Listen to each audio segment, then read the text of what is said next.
What if you could have it all? A place to call home, a great job, and a safe and welcoming community to raise your family. You can have all that and more in Kingsport, Tennessee. For the past quarter century, Kingsport has been on a mission to reinvent itself as the first professionally planned and privately financed city of the 20th century. Kingsport has earned the nickname the Model City. From award-winning educational initiatives to business incubators to the surrounding natural beauty, Kingsport is just the right size to have the amenities you need without the traffic and crime of a larger city. With a vibrant downtown, great shopping and dining, and a thriving local economy, Kingsport is the perfect place to call home. Ready to start loving where you live? Choose Kingsport. Visit movetokingsport.com and discover all the reasons why this charming town is the perfect place to call home.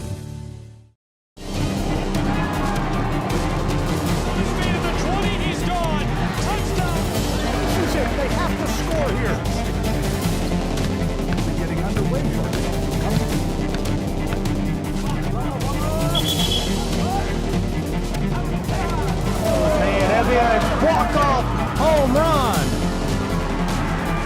Here's a shot to the right side. This is shaping up to be here's a strike outside too.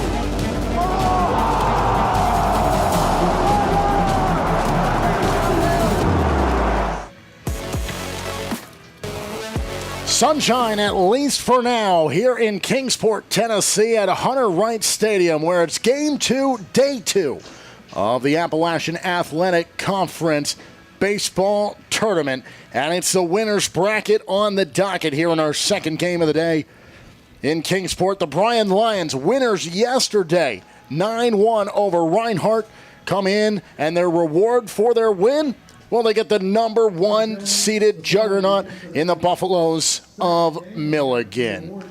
Good afternoon, everybody. I'm Mark Shelley alongside Lorenzo Robinson, and a good game in store for us here. We've seen lopsided games through the first 5 games of the tournament so far, but here in Game 6, we expect this should be a real showcase between the Buffaloes and the Lions. Absolutely, and we will finally have a chance to see for the first time over the course of this week the outright AAC regular season champs in the Milligan Buffs. So impressive this year, going 22-5 in AAC play, earning the right to represent the AAC in the national tournament. Well, the Lions yesterday, we mentioned it, 9-1 over Reinhardt. And what's Reinhardt do? Well, they were the first game today. They eliminate CIU. They get to stick around in a 7-0 victory in that one. But in that game, it was all Lions from the start. Reinhardt muster up that 1 run late in the game, but really nothing to show for it. And the big names in the Bryan side come away with some big-time plays in that opening game. So they're going to try to ride that momentum here against what seems like a very mountainous task to try to topple a Buffalo side that not only features the lineup they have, but also features the ceremony going on down in front, which is the banner and for Kenyon Guerin being named Pitcher of the Year in the AAC. Yeah, and that's the man that they're going to have to face and overcome here in this matchup. Also, they're going to have to overcome the history component as well. They have not defeated the Milligan Buffs baseball program since February 29th, 2024. So it's been quite a long time. I believe it's been 10 consecutive contests that they've come on the wrong side of, so they're going to have to overcome that if they're going to win. Well, that obviously leads into it was a season sweep for the Buffaloes, and Guerin has been a large part of that. As I mentioned, named Pitcher of the Year in the AAC, and why not? 13 starts, has an 8-1 record, a 1.94 ERA. He has been the catalyst to success for this Milligan Buffaloes side, not allowing the runs, and then the offense comes through, and they have delivered, and that's why they find themselves as the number 1 seed and having yesterday off and getting their first crack at it here in Kingsport today. Yeah, Jaron has gotten better each season over the course of his career, and it has culminated in his Pitcher of the Year season this year. I'm going to put the team stats up. On the season, he's had 88 strikeouts. As we look at our comparison between these two sides, he's been a large part of that success, and you can really see what the pitching staff has done. Nearly 50 more combined strikeouts for this Buffalo side. The records, well, not really close when you look at it. Milligan far and above everyone else in this conference. Maybe Johnson pretty much the only one closest, and we will see them in action for the first time later on today. They'll be the final game. They are the 2 seed. They also had the day off yesterday. But Guerin's going to take to the mound. As I mentioned, 8-1 during the regular season, and he will see a Lions side that certainly boasts a lot of offense. Cyrus Campos is the shortstop. He'll lead things off. Jaron Morris is the catcher in the 2 spot. Caleb Ramsey, the center fielder. And the 4 spot belongs to the newcomer of the year in Denaj Williams, who will start at second base, leading the conference in home runs on the campaign. Will Curcio, the third baseman, he's in the 5 hole. Morgan Halliday, the designated hitter, goes in the 6th spot. Cade Cook in 7th. Jack Reynolds in the 8th spot. And Caleb McCarty will round out the 9 in the order for the Lions. So we'll get underway here momentarily. Game 2, the sunshine, we said, beaming down, like I said, for now, because guess what? It starts to go away. The lights have been on since the morning game. We had some rain during that first game. We're hoping, fingers crossed, we can make it through a game for really what feels like the first time since the later games yesterday without any drizzle. We'll see if that holds true. Already softball delayed until 1 o'clock, so they'll be getting underway here in just a little bit. Again, we hope. Yesterday they had to wait till 7 o'clock to get what would have been an 11 a.m. start underway, so only 2 hours pushed back. Here on the artificial surface, we can get underway as scheduled. And it's 12:31 here in the Eastern Time Zone. Let's get this game underway. It's the first game for the Buffaloes and the first pitch here in Kingsport for Canyon Garrett. And the first one for the pitcher of the year. It misses the mark. It's ball 1.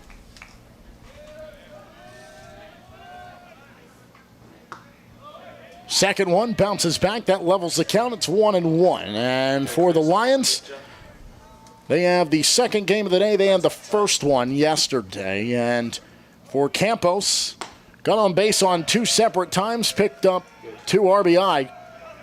3 separate times. Had a walk, a double, and a single. Came around to score a run on 2 separate occasions as well. Here's the 2-1. That's put right up the middle.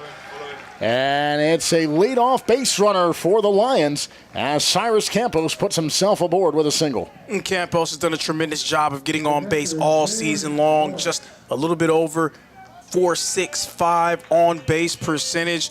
And then when he's able to get on, he's very effective as a base runner as well. So Campos is aboard. That brings up Morris, the catcher. And the sophomore, that's .366 on the season.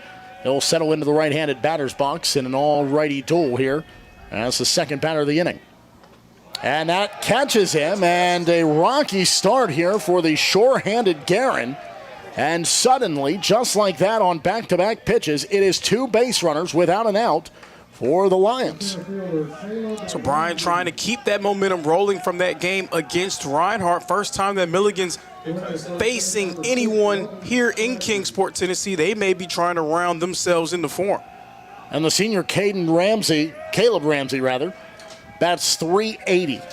And he can certainly turn things on, 1,000 OPS. So when he hits them with power. And if he can get a strike here, it could be an early advantage for Bryan with no outs to work with and 2 men on. So Guerin, a tough start for him after the hit by a pitch. The first pitch misses the strike zone. It's 1-0. And a strong season for Caleb Ramsey. He was named a second-team all-conference selection this season. Ball 2, and right away you can hear the energy coming from that Bryan dugout. They know that it's a turbulent start for Guerin. They're trying to make sure he feels every bit of pressure here early. Ramsey awaits. Guerin checks back to second and delivers the 2-0. And that'll be the first strike of the at-bat. It's 2-1. That's a good point about trying to make Guerin feel some pressure for a team like Milligan. They pretty much already wrapped up their ticket into the postseason in terms of the national tournament. Bryan, they still have plenty to play for here in Kingsport. The 2-1, that is skied down the right field line, and it looks as though they'll get to it. They will, and the runner will tag, head to third. This is going to be a tough play. It pulls The shortstop off the bag, and that'll go for an advancement of the runner, but a retirement of Ramsey on the pop out, technically to second, as it was the second baseman, Reagan Smith, who went over to catch that. So with 2 on and one of them in scoring position, 1 out, runners on the corners, in comes the home run leader during the regular season for the conference in Denaj Williams. Newcomer of the year and player of the year. Okay, get ready to show home plate in case there's a big hit. And he sees a first pitch ball. Zoom, yeah, that's perfect. Oh.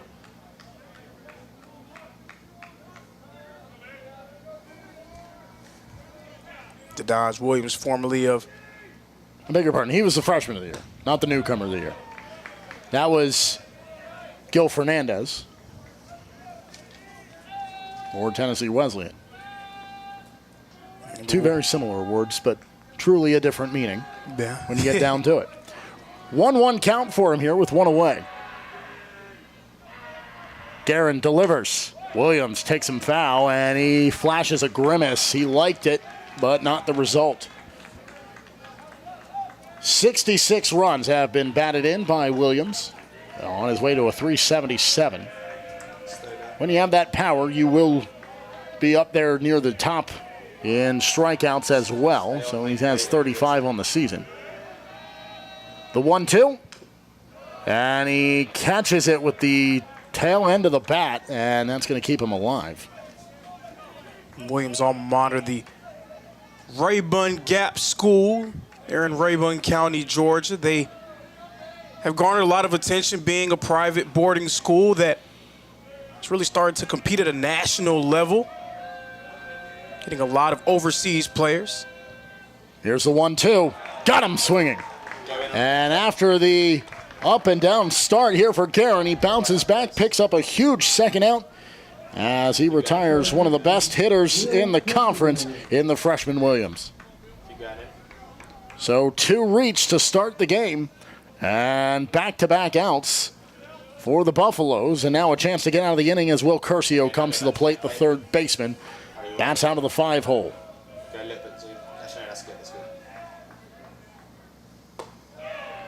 Curcio started yesterday against Reinhardt, a pair of strikeouts, but then in the later stages of the game picked up a single that also came with an RBI. Then he came around to score and earned a walk as well. On their way to what was the first of back-to-back 9-1 wins in games 1 and 2. And then game 3 was a 10-0 Montreat upset of Pikeville. And then 13-3, the final score, Tennessee Wesleyan upending Truett McConnell. That is our game following this one. 5-seeded Pikeville, 10-seeded Truett McConnell, who the 10th seed putting up the most offense of any of the teams that lost, including all of them combined. We only saw 2 runs through the first 3 games, and they put up 3 in the final game of the day. It's a 2-0 count here to Curcio. With 2 away and 2 on, a big opportunity here early for the Lions. Curcio checks his swing, but he still went around.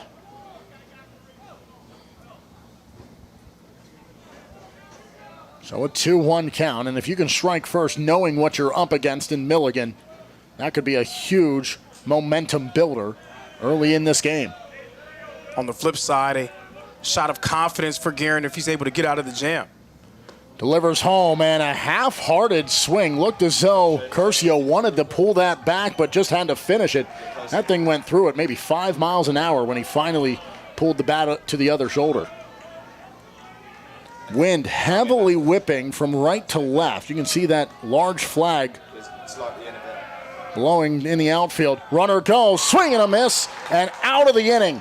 From 2 on to 3 consecutive outs, including back-to-back strikeouts for Canyon Garrett. He bounces back and takes the runners off the base paths, and it's scoreless as we go to the bottom of the first, and the Buffaloes come to the plate for the first time here in Kingsport. Baird, Jones, and Kalahuavehe come to the plate to start things off.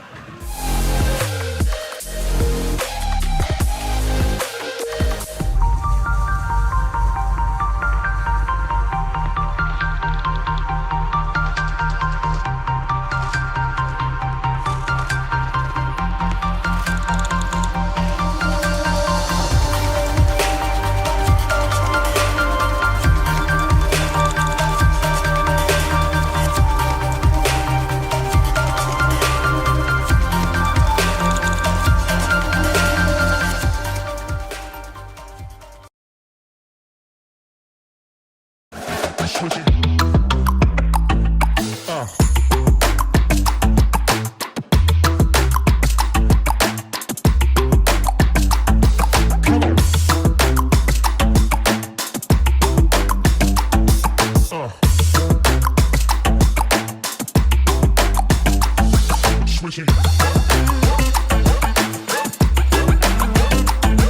Yo. Come on.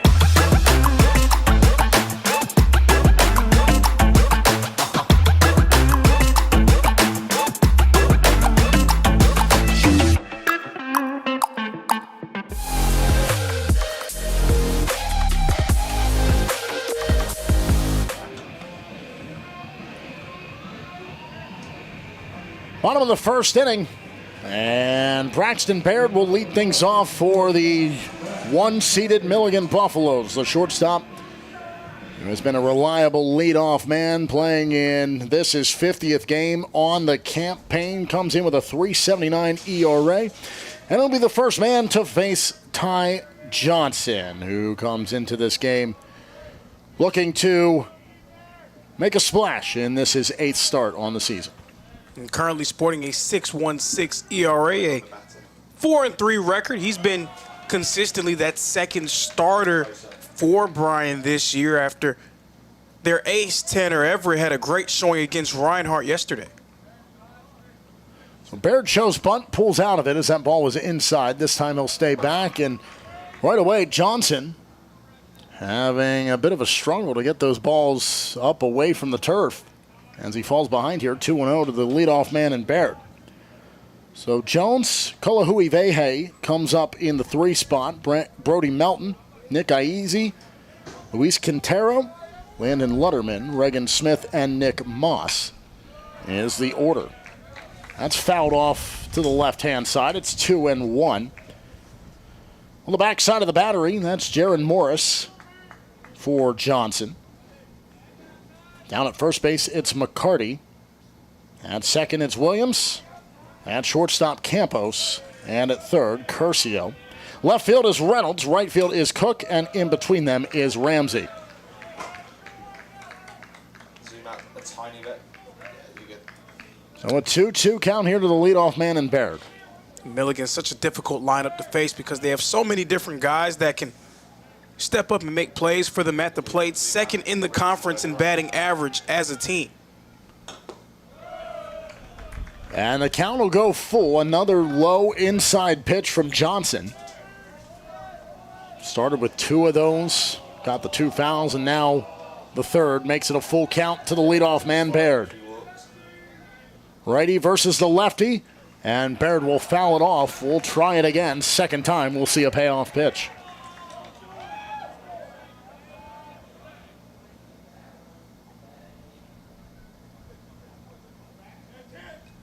And Baird, for being in the leadoff spot, what a display of power he can produce. 13 times he's gone a 2-bagger, 3 triples, add that to 11 home runs. If that's what you can get out of your leadoff man, that is ideal, and it's an ideal start. They got the leadoff man aboard as Baird gets walked down the first. An ideal is correct because when he gets on base, he's such a threat. 30 stolen bases on the season. That's going to be something to watch for. We'll see if Johnson will try to pay some extra attention to him. Gavin Jones is the best batting average on the team. He's got the highest OPS as well at 1157. And he comes in here, and this is his 50th game. Right-handed batter's box. Runner gives a quick stutter step, but Baird will stay there as that goes in for ball 1 for Jones. 416 average.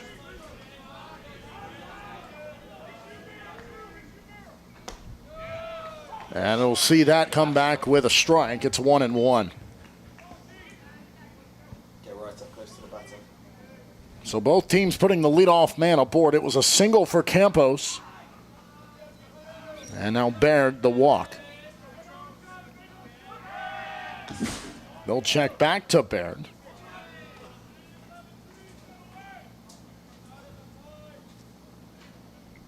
Baird's got 16 stolen bases. Only been caught trying to take it on 3 occasions, as that's chopped foul by Jones.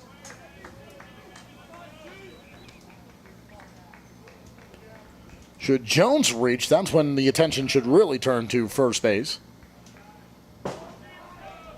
as he is the team leader in stolen bases with 30 of them. Problem is if he reaches and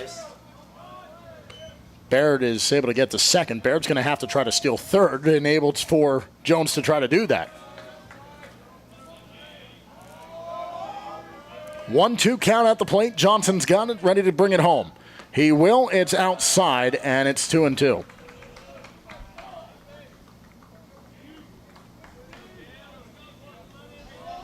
A little bit. 5 versus 10 coming up after this around 3 o'clock, and then 6 o'clock tonight. It's the 2-seeded Johnson, their first game of the tournament, and Montreat. How about the surprise from yesterday?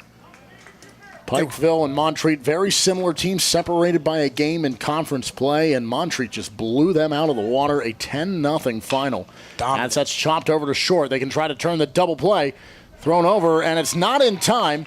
And a bit of a long stride to touch the bag, and then mix that with the speed of Jones, and he's able to beat out the throw for the fielder's choice. I wonder if they would have been able to turn two there if would have tried to go for the 6-4-3 instead of the unassisted. Okay, you're going to show me the guy on back now.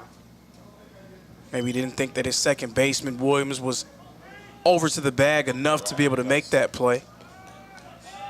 So here's the man behind the plate for Guerin, and the man that's had me up here in the booth sweating bullets every time I get to his name on my card. Cade Kalahuavehe is the right-handed batter. And the stolen base, guess what? Called it.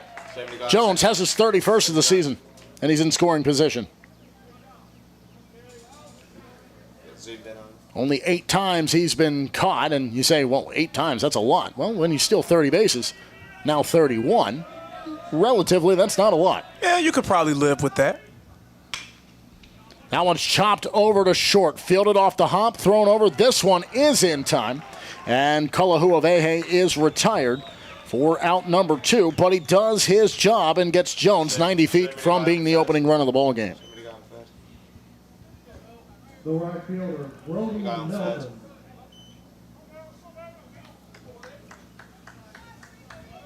So Brody Melton, the right fielder, he's now at the plate. Another right-handed batter. And a man standing down to his left-hand side at third base. That is Jones. That's the issue going up against this lineup. It's really no rest for the weary at any point. So many different players that can make plays and make life hard on you as a pitcher. 60 hits on the season for Melton. 52 runs have been produced from those 60 hits. Pretty good ratio there, as it's 1-1 here with 2 outs and a man on. Bottom of the first inning. Top-seeded Milligan. Without a hit here, but a runner knocking on the door of being the 1-0 lead. Big swing by Melton, and it's a bigger miss, and it's 1-2.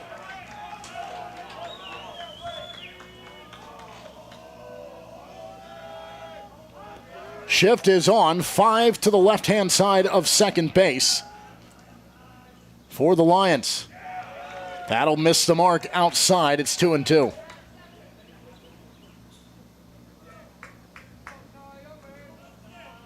Always hard to be exact with your placement, but... Oh, a steal home. Here it comes. Got him. Show home plate. They tried to catch the Lions sleeping, but the Lions were standing on guard. They throw it home. The tag is placed. And Jones, after stealing second, tries to do the impossible and steals home.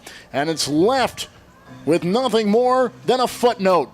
Empty-handed go the Buffaloes with the aggression. We go to the top of the second. Bryan coming back to the plate.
Yo. Come on.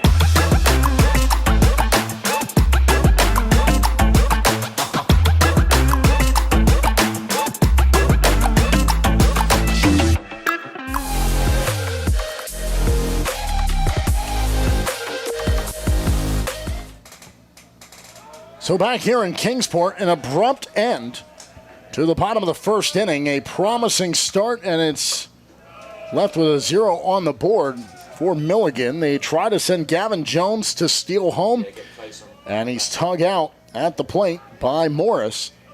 And so Bryan College comes right back to the plate, and an early swing. We'll see out number 1 recorded as Morgan Halliday is retired, and the Edmonton native heads back to the dugout for out number 1. A much more normal start to the inning for Kenyon Guerin after finding himself in a little bit of trouble at one point in the first. Put the first 2 on by way of a single and then a hit by pitch. But then a pop-up and back-to-back strikeouts got him out of the inning.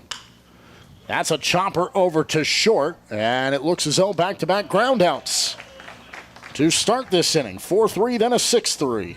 And it's 2 away here in the top of the second. So when it's all said and done here in this frame, when we go to the bottom half, it will be Brody Melton who will continue, as at bat did not conclude when Jones stole home. And so he will have a second crack at Johnson. So Guerin back to work, and this half inning, much better start than the second one. He was delivering first pitch balls to start the game. Now a first pitch strike. That one will miss just outside. It's 1-1.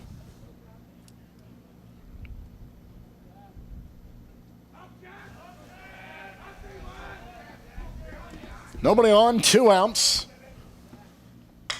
Reynolds, a shot down the right field line, and it wouldn't have gone the distance, but it likely could have gotten down.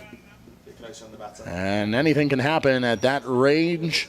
Bouncing off that wall can really take a turn if it skips away and you're not there to cover it in time. Out there in right field for Melton.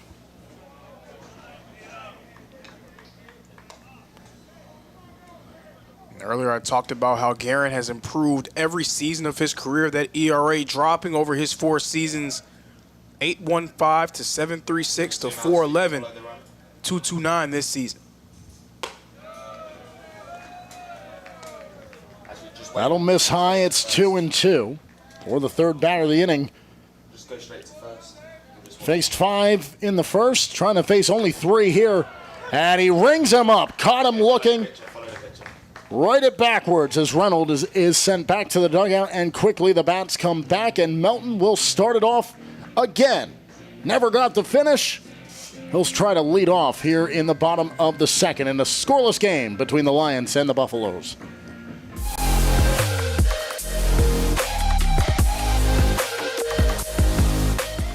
Hold on. The previous play is under further review. I'm not sure what he could review, but okay.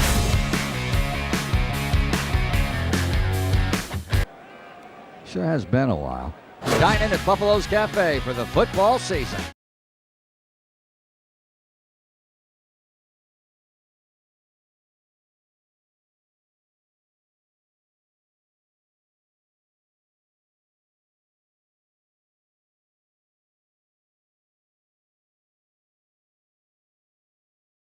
The Southeast Sports Network is now on Amazon Fire TV.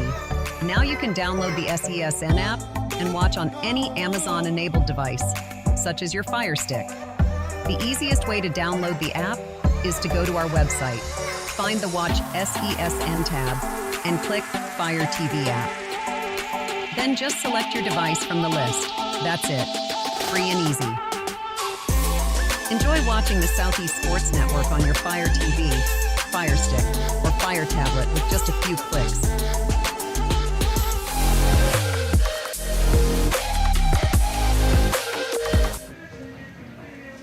Well, when we last saw him, the at-bat was not going in his favor. He was behind in the count. Brody Melton will have a second crack at Ty Johnson. Not often you get to do that, but caught stealing home was Gavin Jones. So Melton has the rare feat of seeing the same guy in what is technically the same at-bat.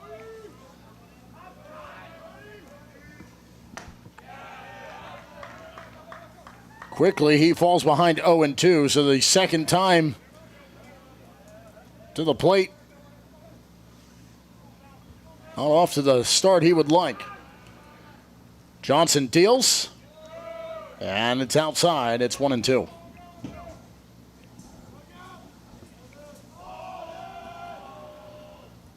Nick Iazi stands in the on-deck circle. Behind him, it's Luis Quintero.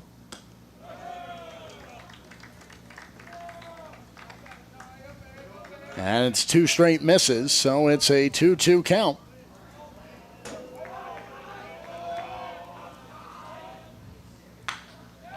And he'll stay alive as that's put foul. So now the onus falls on Johnson to try to continue to slow down this potent Milligan lineup. Of course, easier said than done based off of what they've done this season. And did that hit the bat? Yeah, I think it may have bounced off the bat into the field of play. That's what they'll call it, and they're looking as though they're going to try to argue it. Maybe not. I thought it may have hit him. It certainly didn't sound like a bat. It almost sounded like the plastic of the elbow protector. But instead, they will call it, and clearly Melton thought the same, that it did hit the bat because he went streaking down the first. He knew he had to run. And either way, it is from what looked to be maybe a free pass to out number 1, as in steps Nick Iazi. The coach kind of gave a half-hearted attempt at trying to question it, too. Iazi's going to take this into shallow left center field, and all the way over to make the grab is Caleb Ramsey, and that's out number 2. The designated hitter, Luis Quintero.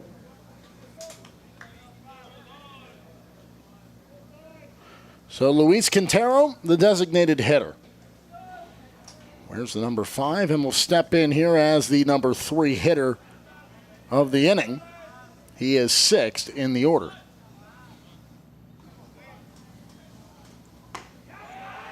That's strike 1. It's crazy. A guy coming into a game batting .268 for the year would probably be seen as one of the lesser hitters in his lineup.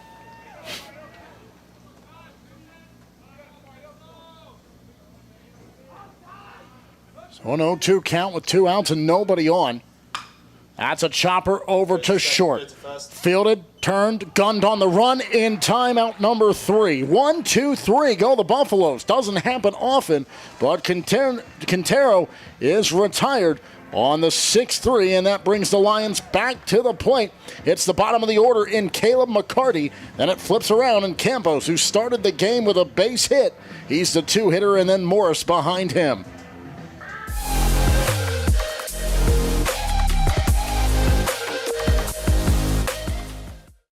What if you can have it all? A place to call home, a great job, and a safe and welcoming community to raise your family. You can have all that and more in Kingsport, Tennessee. For the past quarter century, Kingsport has been on a mission to reinvent itself. As the first professionally planned and privately financed city of the 20th century, Kingsport has earned the nickname the Model City. From award-winning educational initiatives to business incubators to the surrounding natural beauty, Kingsport is just the right size to have the amenities you need without the traffic and crime of a larger city. With a vibrant downtown, great shopping and dining, and a thriving local economy, Kingsport is the perfect place to call home. Ready to start loving where you live? Choose Kingsport. Visit movetokingsport.com and discover all the reasons why this charming town is the perfect place to call home.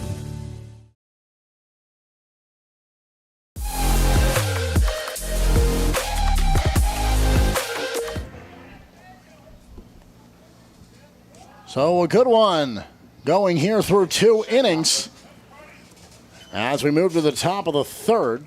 And Caleb McCarty will take his first at-bat of the day and here in Kingsport. And he'll put this one right up the middle, 1 pitch, and it's 1 base runner for the Lions. And the second time to lead off an inning, they have a man aboard by way of a single. Campos did it to start the game. And again, feeling like they have a real opportunity to put some early pressure on Milligan as their bats are slow arriving. We've seen how effective they've been offensively all season long. When you have an opportunity to jump out to that early advantage, you have to be able to take advantage because the law of averages tells us that Milligan's going to find a way to make something happen later on. So McCarty's down at first, and the first offering liked his counterpart in McCarty. Campos will swing at, but this one will go foul. And it's 0-1. Great chance for them as well with Campos, who got things going with a single in the first inning of this. He was one of 2 that were on the base path and then were left stranded. Ramsey popped to second, then Williams and Curcio back-to-back Ks for Guerin. What a big response after giving up the 2 base runners to start the game. 0-2 count here to Campos, and that'll bounce in. And a good reaction coming by Kalahuavehe.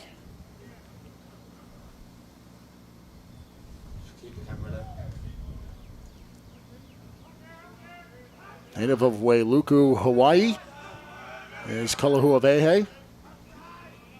On the eastern side of Maui, swing and a miss. And it's a drop, strike 3, but Campos realized it about halfway down the first. He had nowhere to go. The catcher, Jaron Morris. Jaron Morris, the catcher, he took one off the body in his first plate appearance, so Guerin's going to try to make amends for that. He would love to pick up a big second out right here. Go back to first. You can tell the way that Guerin approaches the game. He's seen a lot of big-time situations throughout his career. Chopper to short, trying to turn 2. The throw will not come.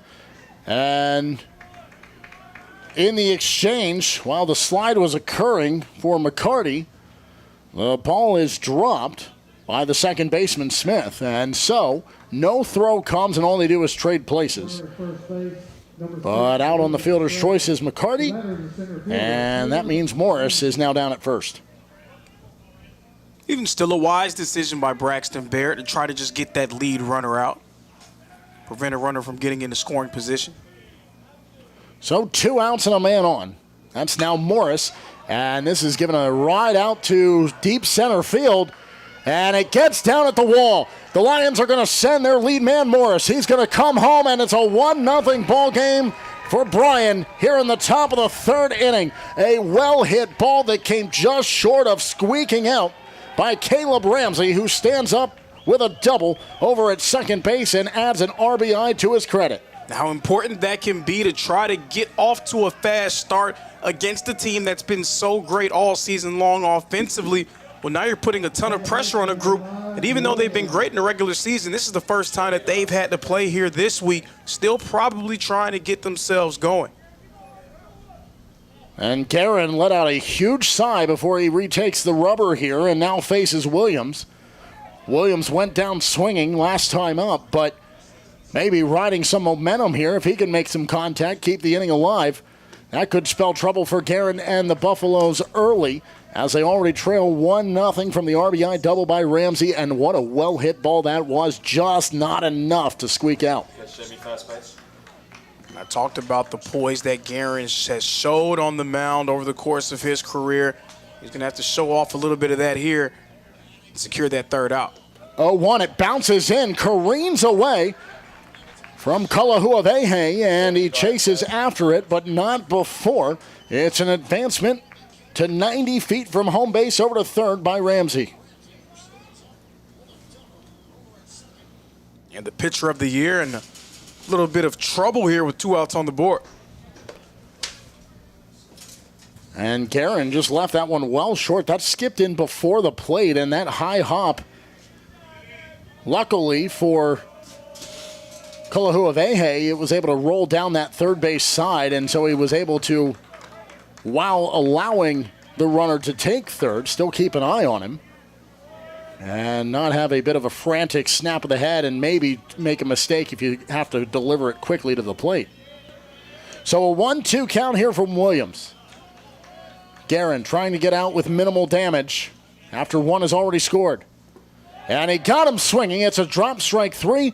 He's going to run down and not get it there in time, and that'll do it. But not before the Lions take the first bite out of the ball game. It's a 1-0 lead here in the top of the third. We go to the bottom half, and the Buffaloes bring up Lutterman, Smith, and Moss. It's a 7, 8, and 9 spots in the order, and they're trying to bounce back after giving up the lead here early.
Landon Lutterman will be the leadoff man here in what is a bottom of the third inning that the Buffaloes hope they can find a response to. But it starts with one pitch and Lutterman's retirement on a ground out to Williams, who ended the top half with a strikeout. He comes back and gets the first out on a ground out over to second. So Lutterman retired. Smith comes to the plate, the second baseman in the 8-hole in the order. After the go-ahead run that scores Morris on the RBI double by Caleb Ramsey in the top half. And we talked about it. If you're going to play the behemoth that is the Buffaloes this season, you need to take every opportunity and make them pay for any mistakes that they will give. And Guerin left one in a sweet spot, and Ramsey, well, just left it about 5 feet too low as it bounced off the wall. Yeah, and a great job by the Lions to get off to that fast start and give themselves a shot. Milligan Buffs their bats a bit late arriving here in Kingsport. Again, they haven't played a game. This is their first game of the week, trying to round themselves into form. So Bryan has to be able to take advantage. That pitch will miss. It's 2-2. Well, the good thing for the Buffaloes is this is only the first time for their entire roster to see, or the entire lineup rather, to see Ty Johnson. Smith is the 8th hitter. They have not seen him for a second go-round yet. Baird in 2 batters' time will be the first one to see him twice. Payoff pitch. It's fouled back, and staying alive is Smith.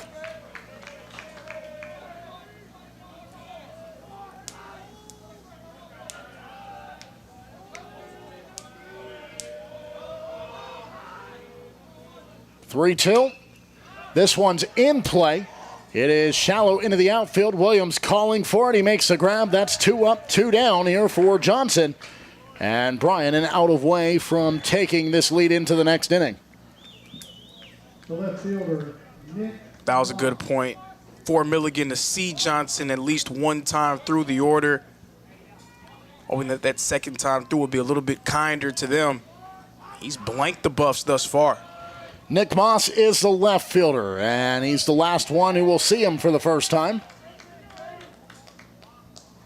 And for Moss on the season, he's appeared in 33 games, gotten the start now in 31 of them, batting .361. And he's going to put that one into the gap out in left center field. Williams goes racing back into the grass. Back-to-back grabs by the second baseman. All out there in the outfield grass. And it's back-to-back outs. And it's 3 up, 3 down for the Buffaloes. And Bryan will take the 1-0 lead into the top of the fourth. A chance to add to it and try to give themselves some breathing room against the might of Milligan.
Well, Kenyon Guerin, he has faced the lineup already one time. He's making his way through it for a second time. This will be the second time he sees Will Curcio.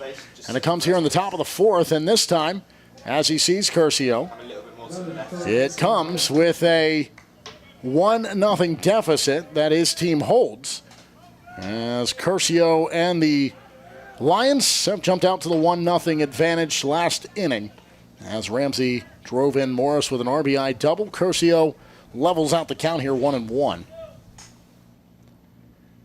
And it has taken 3 innings for Milligan to bring the top of the order back around. 3 up, 3 down on all 3 occasions. Now, there was a 4th batter in that first inning, but officially only 3 came to the plate because the at-bat just rolls over into the second when Gavin Jones got a little greedy and tried to steal home, was tug out, so Melton technically took an at-bat in the first and the second, but only the one in the second counts. So here in the 4th inning, with a 2-2 count, is the leadoff man, Curcio, after the strikeout back in the first. Guerin. It's a chopper down the third base side. It's about 2 feet foul, and then it continued to go foul from there. As great as Guerin's been this season, he's also had the benefit of having run support at his disposal, so a lot of pressure on him to try to hold Bryan at bay and keep them from putting up any more runs. Strike 3 rung up is Curcio. Frozen solid, and Guerin starts the inning with a strikeout. Second time he's retired a batter without a swing. And for Guerin, it's now his 6th strikeout through this 3 1/3. That'll bring up Halliday. And he'll swing at the first offering, and it's a miss for strike 1. Native of Edmonton, Alberta. His hometown Edmonton Oilers staying alive in the Stanley Cup playoffs last night, defeating the Anaheim Ducks 4-1. That city is abuzz when playoff hockey comes around. It's an 0-2 count here in Kingsport.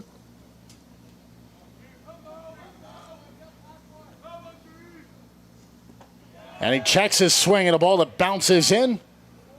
Kalahuavehe is able to pop up, throw it down, out number 2. And back-to-back strikeouts, one backward, one forward, K. And Cade Cook, after grounding to short back in the second inning, will try to make amends here and keep the inning alive. 7 of them already. Okay, go back to first.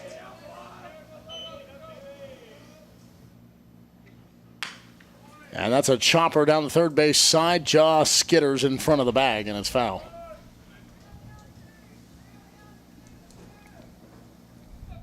And also that underscores how important it was for Bryan to get something on the board. You don't know how many opportunities you're going to get against the likes of Canyon Guerin.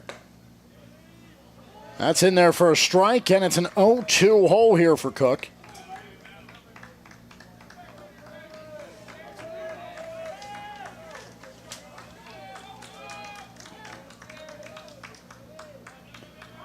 Cook yesterday caught looking twice. How about one today? 3 strikeouts, 2 of them window shoppers in this inning alone.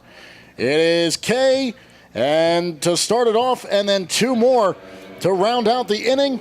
2 of them backward, and it's 1, 2, 3. The bats of the Buffaloes back to the plate.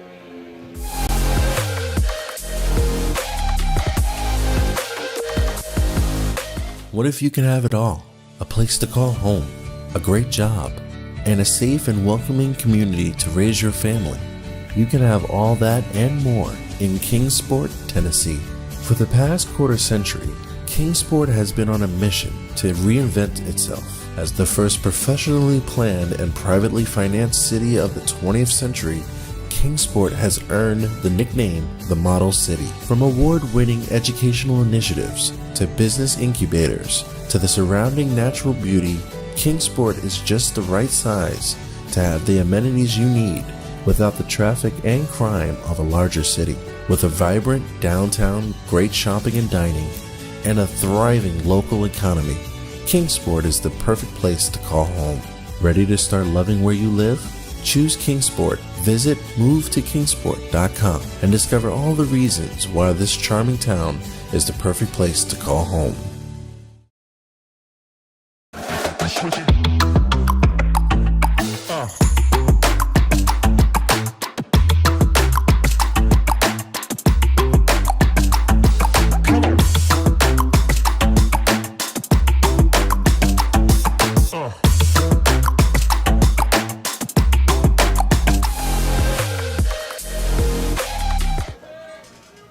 Top of the order as we go to the bottom of the 4th, and Braxton Baird, the shortstop, will have a second crack at it. He'll foul off the first. And the first time up, it was a successful, technically not an at-bat, but a successful trip to the plate. He earned a pass down to first, and then was called out on the fielder's choice on the force at second.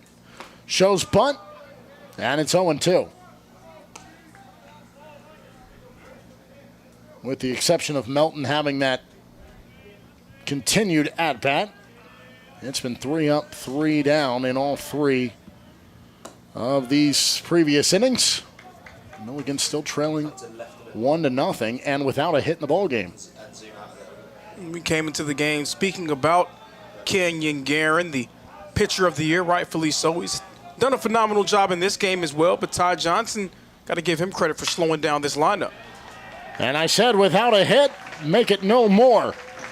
The number 11 finds himself with a 1B in the score sheet, and it's a single to put the leadoff man aboard by Baird. Gavin Jones. Now Gavin Jones, who took Baird off the base path last time, grounding into the fielder's choice and reaching, was Jones. And then Jones just cruised his way around the bases all the way and got a little aggressive. Tried to catch the Lions sleeping. They were on alert and caught him stealing home. But he comes up with no outs and a man on. And that's a low inside pitch for ball 1.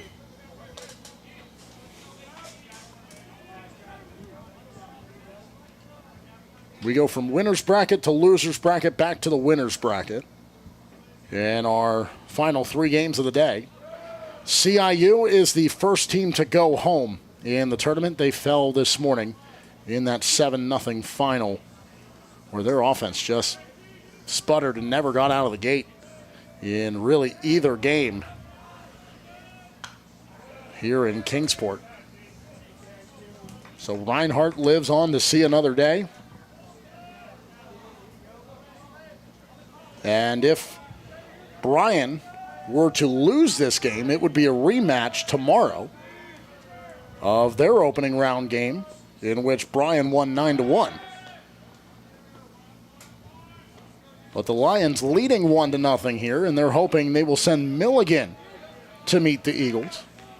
But still a long way to go, nearing the midway point of this ball game.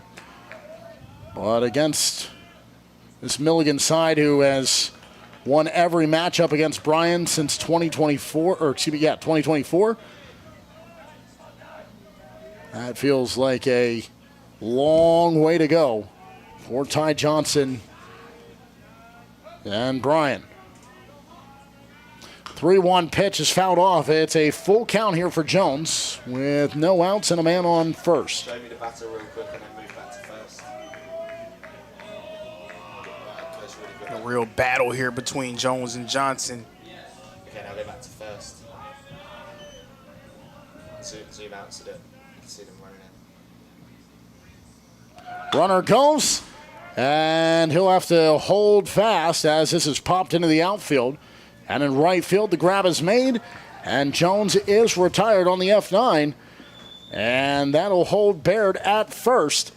And Cade Kalahuavehe will come to the plate, trying to do a bit of one-out hitting. But potentially, and we don't want to look too far ahead, it's only 1-0, but if Reinhardt and Milligan were to meet tomorrow in a loser's bracket contest, would be a scenario where Reinhardt, for the third consecutive season, could potentially end Milligan's stay in Kingsport, Tennessee. That would be a storyline that would loom large over that game, especially with the type of season that Milligan's been able to put together. The last thing they want to see is the Reinhardt Eagles ending their stay in Kingsport for a third year in a row. That's a chopper over to third. They're going to try to turn two. Williams throws in time. They go 5-4-3, get the double play, and the inning comes to an end after, guess what? 3 batters come to the plate. They get out of the inning, they double up the Buffaloes, and the offense, leading 1-0 for the Lions, comes back to the plate as we go to the 5th.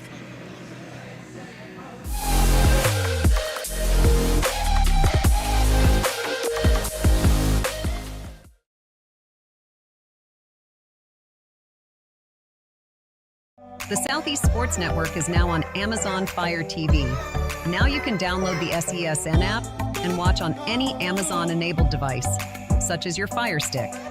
The easiest way to download the app is to go to our website, find the Watch SESN tab, and click Fire TV app. Then just select your device from the list. That's it. Free and easy. Enjoy watching the Southeast Sports Network on your Fire TV, Fire Stick, or Fire Tablet with just a few clicks.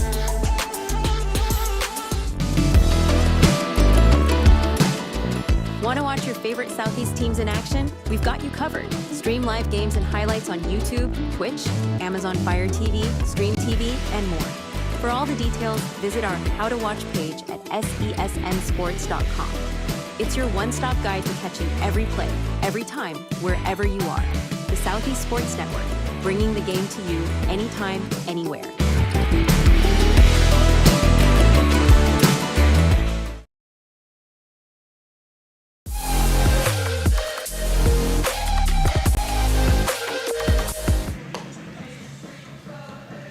So Canyon Guerin here in the 5th inning. He's conceded a run.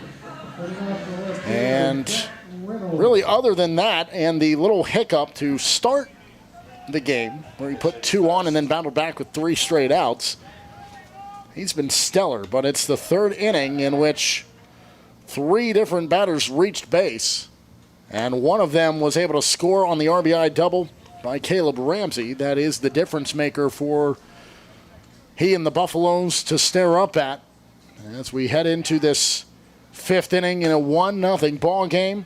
And it is Jack Reynolds who went down looking to end the 2nd inning. It was an impressive fourth inning.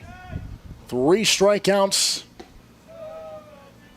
The swinging strikeout by Halliday, bookended by Curcio and Cook going down looking. And it's a 2-1 count here to Reynolds. Outside, misses, and it's 3-1.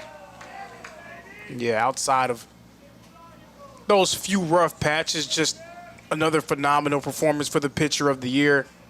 8 Ks already.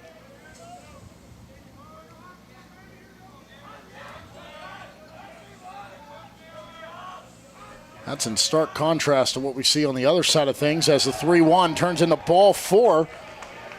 And a rare misfire to issue the free pass down to first to Reynolds by Guerin. And that's, you mentioned the 8 strikeouts. That's the complete opposite for the opposition in Ty Johnson, who has seen 12 batters and retired all 12 of them, and yet has not picked up a single strikeout. That's a bunt placed right back to the pitcher, and it nearly backfires in its entirety. But they will just trade places and put an out on the board as Reynolds is retired on the force out at second, and McCarty stands down at first. But a wise decision by Guerin in the field to get that lead runner out at second and prevent a runner from getting themselves in the scoring position. Place that anywhere down either line, and you have an opportunity to make them make the play over at first, and you advance the runner. But that went right back and just came straight off the bat and returned up to Guerin. And no hesitation. He knew he was going to second with that ball. He said, "Thank you very much. I'll take it." And just all that comes of it is a change of the runner and an out. So now it's the top of the order. Campos got the better of him the first time up. Guerin got revenge with a strikeout the second time they saw each other. This is the third. And it comes here in the 5th inning with 1 on and 1 out.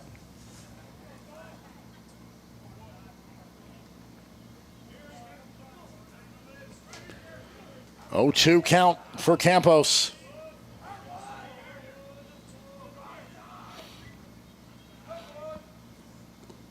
That bounces in, kicks away.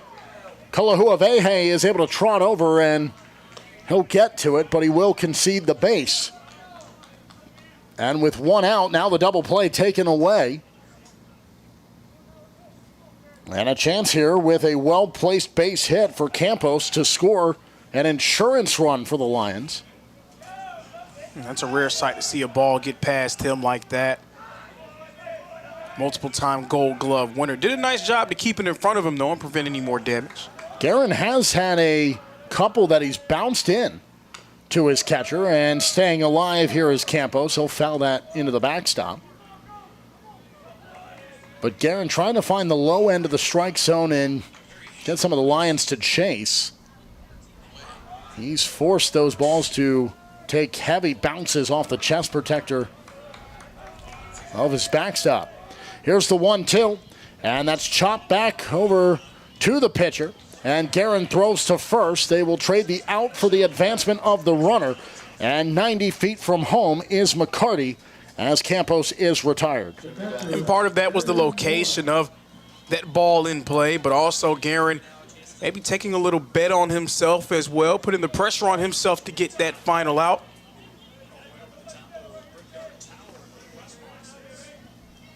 And so it is Jaron Morris who was the run that scored. He reached on a fielder's choice in the second, then Ramsey drove him in with that double that bounced off the wall. And Morris will hack at the first, put it foul off the right-hand side. It's 0-1. And another situation where we go back to what we've said earlier in the game. When you get in these positions, if you're Bryan, you need to capitalize, especially with knowing what Milligan is capable of. And an opportunity to do so here with a runner 90 feet from home and being the insurance to make it 2-0 should he score. A 1-1 count now. There's that breeze that kind of swirls around. The flag's not doing much. Tops of the trees are over there on the hill, out beyond the outfield fence. Guerin delivers the 1-1. And same spot that the first pitch went, foul over the right-hand side. Pikeville has arrived. They're warming up down to the right side. They are game 3 of the day. They're in the losers bracket. Bit of a surprise the way Montreat dismantled them in the third game yesterday. Here's the 1-2. Third ball that goes to the exact same spot, foul. And we saw this in our previous game where pitch counts were skyrocketed. Ryan Stevens of Reinhardt had a 15-pitch at-bat to chase CIU's Campbell Dalton eventually. They got him to 60 pitches after 2 innings in that. So if you can raise the pitch count, as that's a ball, and the Buffaloes had started taking steps to the dugout, and they thought that was going to be a ring-up on strike 3. Instead, it levels the count. If you can raise the pitch count at Guerin, do it early, that could really help your chances for the Lions. Here's the 2-2, and again, it is fouled off the right-hand side, and that is exactly what Morris is doing, just continuing to force Guerin to see that number beside his name start to climb. That's the key game within the game aspect of it for Morris to be able to raise that pitch count. McCarty takes his lead from third, 90 feet from being the insurance run. The 2-2 to Morris, and it's ball 3. He's worked himself into a full count. Guerin and Morris in a battle. This is an entertaining one, and it puts the pressure on. Guerin will trade the ball with the home plate umpire, and in doing so also just breaks up the rhythm, hoping that will maybe throw off the timing of Morris, who settles back in. Payoff pitch inbound. 2 outs and a runner at third in a 1-0 game. Guerin settles out of the stretch. He comes home. Ball 4, and runners are on the corners with 2 outs.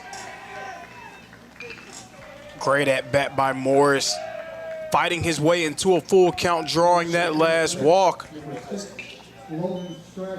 How critical it would be to get Guerin out the game early. That would really pay off for Bryan down the line. Second time the Lions have had 2 on base in an inning at the same time. That was at the start of the first, and Guerin battled back with 3 straight outs, and that bounces in yet again. And it just seems as though some of those balls that Guerin has thrown that have bounced in have just really sort of taken him out and kind of thrown him off his rocker a little bit.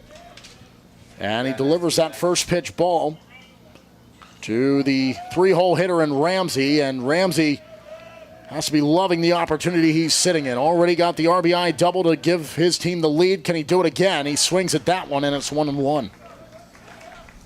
It's hard to say that a pitcher that has 8 Ks in a game is having a so-so outing, but we've seen Guerin at his best, and there have been moments where things have gotten a little shaky from him in this one. 1-1, and it's chopped foul down the first base side, and it's 1-2, and a strike up against Ramsey, so he's out of room, needs to stay alive. 2 outs, 2 on, 1 run ball game. Bryan, the 6 seed, Milligan, the 1 seed, playing in their first game here in Kingsport. Guerin, runners flanking him to either side. The 1-2 is high, and it levels the count at 2 apiece.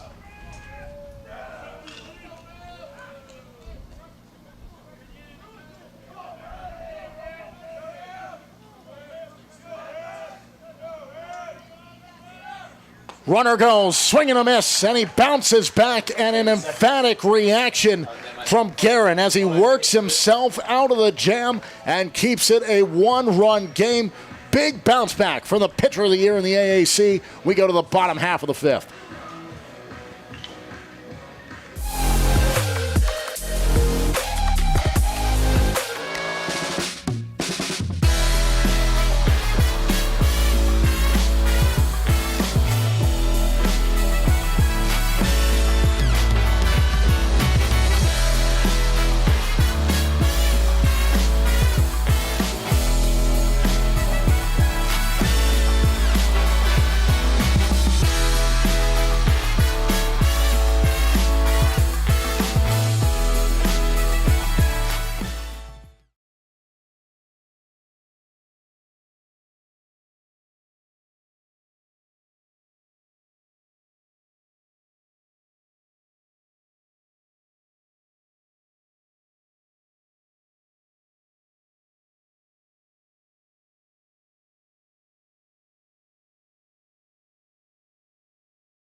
The Southeast Sports Network is now on Amazon Fire TV.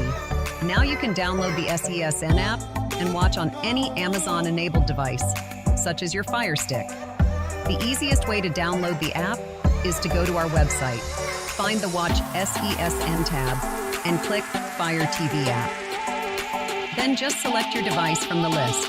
That's it. Free and easy. Enjoy watching the Southeast Sports Network on your Fire TV, Fire Stick.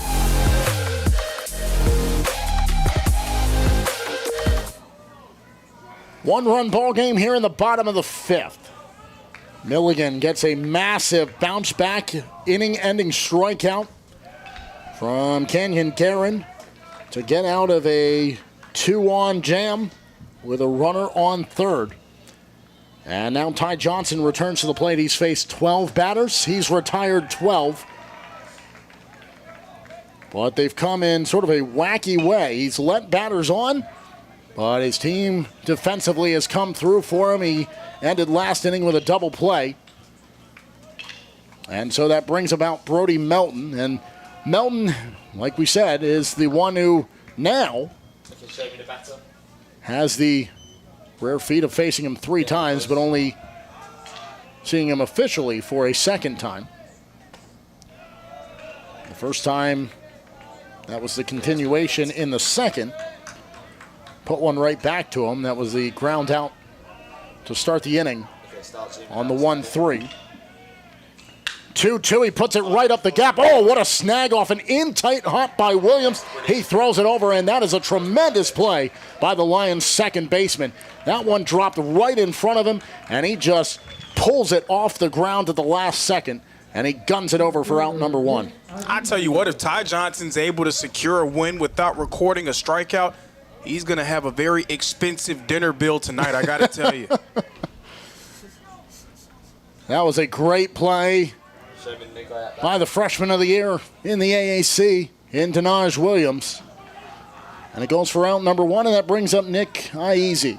And Iese took one for a ride out to center field, but has nothing to show for it as part of a 1-2-3 second inning. Puts one over to Williams, fields it off the turf, throws over. 2 have gone to Williams, 2 have gone to first, and 2 have been recorded as outs.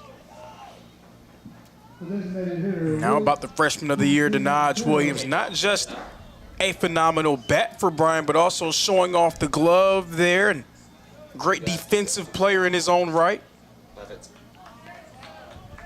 Luis Quintero is trying to avoid what would be a 5th consecutive 1-2-3 inning for the Buffaloes. And he faces a 0-1 count here as Johnson delivers a first pitch strike.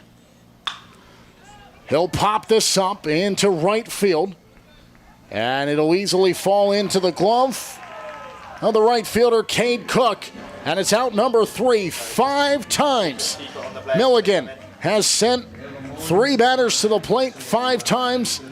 They've only needed 3 batters to record the 3 outs. And the Lions will take the 1-0 lead into the 6th inning. Top half, here we come.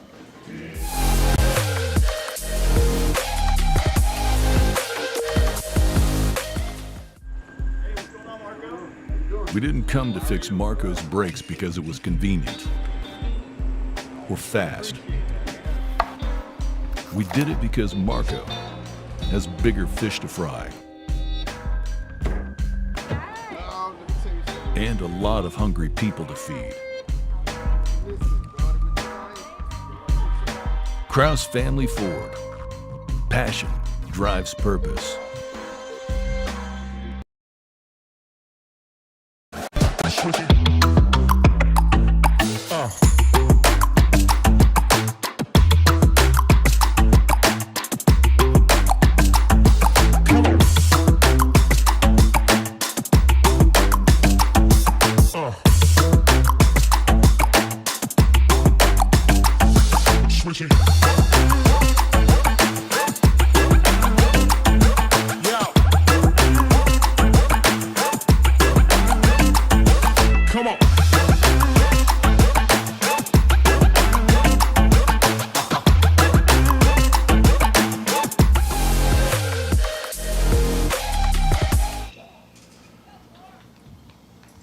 Kenyon Karen faces the busy man from the the bottom half of the inning, Antonaj Williams. 2 balls came his way. He recorded 2 outs, and then the fly out by Quintero to retire the Buffaloes in order. And what a slice, as he got a lot of that one, and it came off the bat in a hurry, but it's foul for Williams. Williams trying to reverse his fortune on 2 separate occasions, every other inning that he's been up. It's been a swinging strike 3. Trying to avoid a 0-for-3 start to the game. A 1-1 count. Guerin comes home, make it 2-1 as Williams is in front.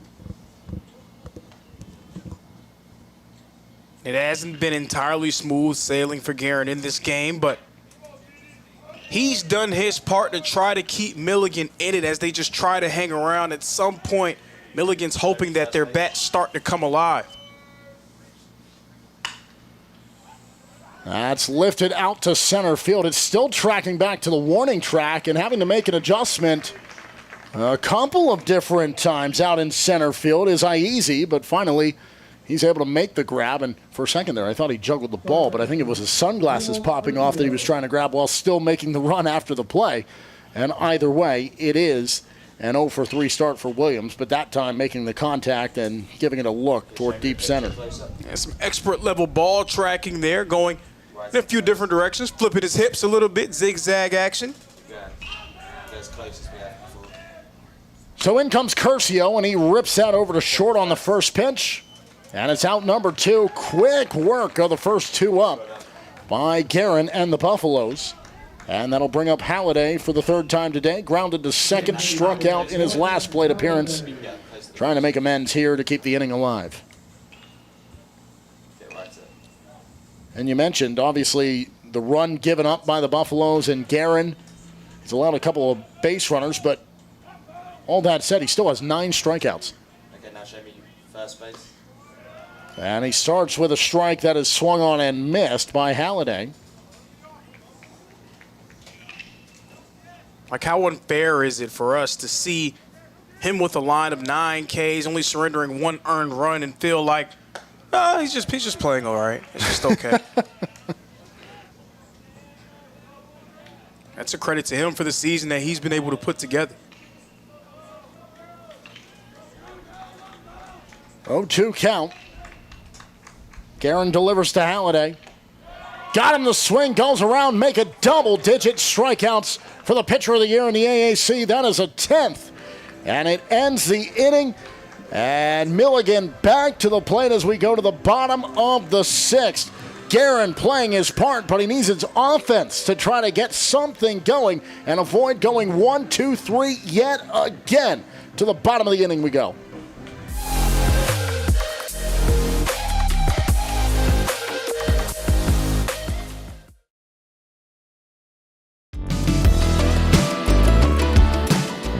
Want to watch your favorite Southeast teams in action? We've got you covered. Stream live games and highlights on YouTube, Twitch, Amazon Fire TV, Stream TV, and more. For all the details, visit our How to Watch page at sesnsports.com. It's your one-stop guide to catching every play, every time, wherever you are. The Southeast Sports Network, bringing the game to you anytime, anywhere.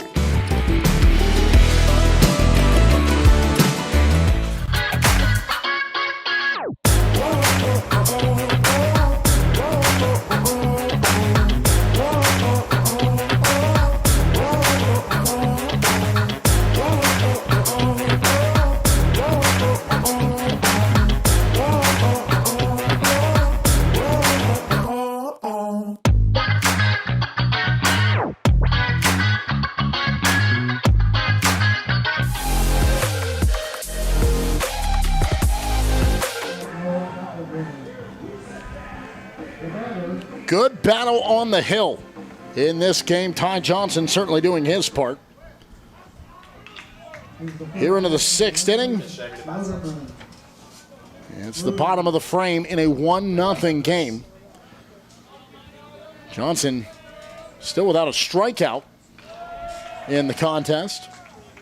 Has allowed some base runners, but somehow, some way, Okay, show me first base. 3 faced and 3 outs in every inning thus far. Flip side of things for Kenyon Guerin. What an outing. 10 Ks through 6 innings of work. And despite that, it is still a 1-0 Bryan College lead as the Lions strike first in the third. Nothing since. Milligan just needs to get the offense going here as we've passed the midway point of the game. And Guerin's trying to hold the line as best he can, but yeah, he just needs some type of run support. Chopped over to first, taken off the hop. It's going to be a foot race back to the bag, and getting there in time is McCarty. And it's out number 1 to retire Landon Lutterman. Yeah, what kind of play was that? Again, if I'm Ty Johnson, I'm starting with drink orders. Do you like Sprite? You like Coke? Okay, we started with appetizers. He has gotten a lot of help from his defense, and there another great play by McCarty. McCarty's been on base offensively on 2 separate occasions. Got stuck at third the last time there, as there's a big-time hack by Reagan Smith, and Smith popped over to second. It's been a busy day defensively for Williams. He's answered the call on every single time. And something to be said about what we're seeing from Milligan as well. The team's second in batting average coming into this tournament, second in total hits. Their offense has just completely abandoned them so far in this game. A 1-2 count with 1 away, nobody on here. Ty Johnson still dealing on the rubber. Smith out of the right-handed batter's box, settles in. Behind in the count, chops it back. Johnson takes it off the hop. An underhand toss. And an easy grab there. Needed to put maybe a slight bit more on it, because if that's a bang-bang play down to the wire, then you might be talking about Smith being safe. But McCarty had to just pull his foot off and then reach his bag, touches it, and it's out number 2. I think if he was maybe busting it a little bit more down the line, he may have challenged it. That's what they teach you in Little League. Run through it no matter what. And maybe Smith just sort of conceding that was going to be the out no matter what. He expected a little more, but same result in the end. And now, to the bottom of the order, Nick Moss, who also popped over to second in his previous plate appearance. First base. Finds himself in a 1-1 count. Turn to the left side and north. 2 up, 2 down. Thank you. Here in the 6th inning, that one misses the mark. It's 2-1.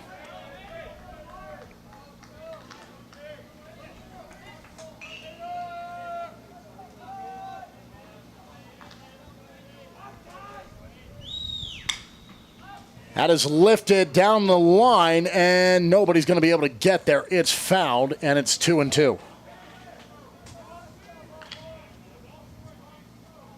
Follow him. And unfortunate there for Milligan, a team that's just trying to find any type of life offensively. That one just pulled a little bit too far to the right.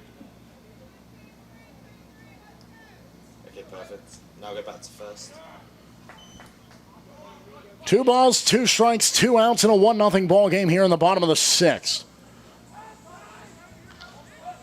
Johnson settles on the mound, delivers the 2-2. That's ripped out to center field, and it's caught. And yet again, Johnson and the Lions post a 1-2-3 inning against Milligan's offense. Nothing to show for it for the Buffaloes.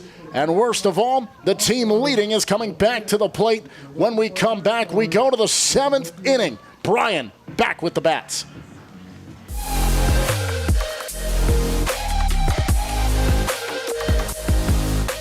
What if you could have it all? A place to call home, a great job, and a safe and welcoming community to raise your family. You can have all that and more in Kingsport, Tennessee. For the past quarter century, Kingsport has been on a mission to reinvent itself as the first professionally planned and privately financed city of the 20th century. Kingsport has earned the nickname the Model City. From award-winning educational initiatives to business incubators to the surrounding natural beauty, Kingsport is just the right size to have the amenities you need without the traffic and crime of a larger city. With a vibrant downtown, great shopping and dining, and a thriving local economy, Kingsport is the perfect place to call home. Ready to start loving where you live? Choose Kingsport. Visit movetokingsport.com and discover all the reasons why this charming town is the perfect place to call home.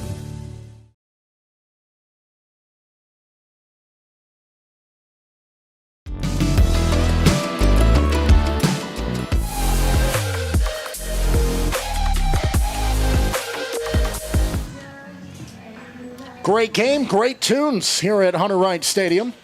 We're enjoying it up in the booth while you guys enjoy the commercial breaks. We at least get the jam out here in the stadium, and what a game we have had in front of us. It is a 1-0 ball game. Just 4 combined hits between the two sides. Only 1 for Milligan, 3 for the Lions of Bryan. And we start this 7th inning with the Lions leading 1-0. Cade Cook leads it off. Went down looking in the 4th, grounded over to short in the 2nd.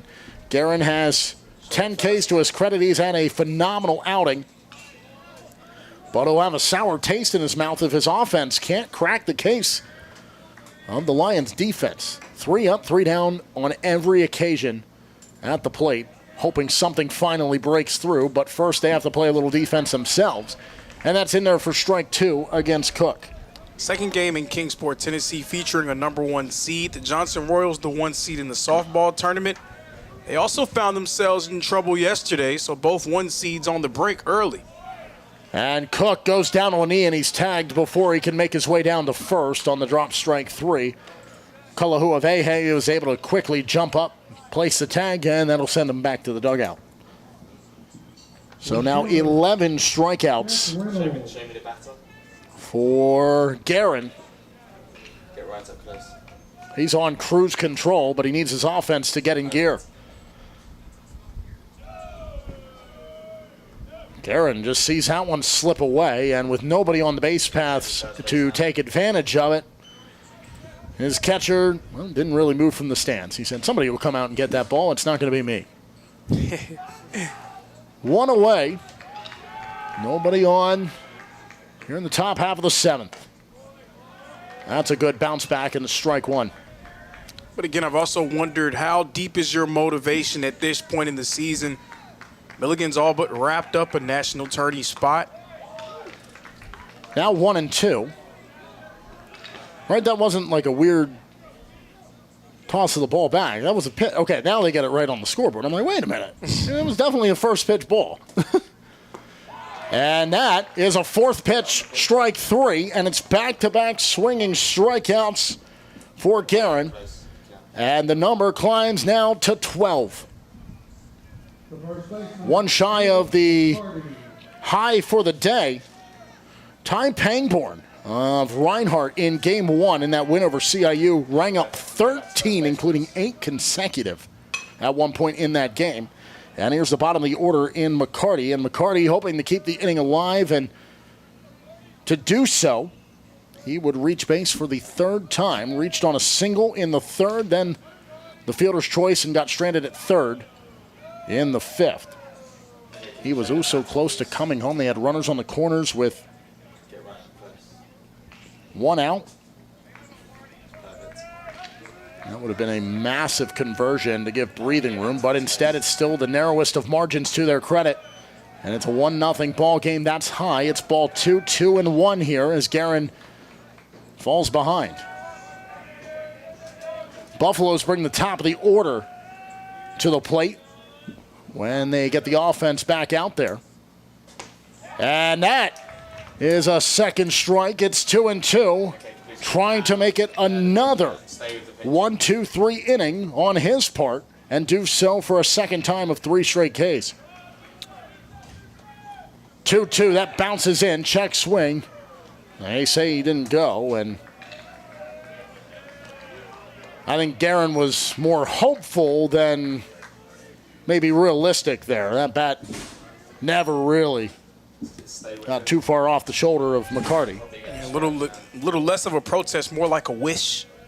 2 outs, nobody on. Here's the payoff pitch. And that's ripped over to first and a snag as he goes to the ground. Great play by Lutterman. And that ends the inning 1-2-3. They're just trading 3 up, 3 downs on either side of the field. And it's still a 1-0 lead, and the Buffaloes, down by only 1, come back to the plate as we go to the bottom of the 7th.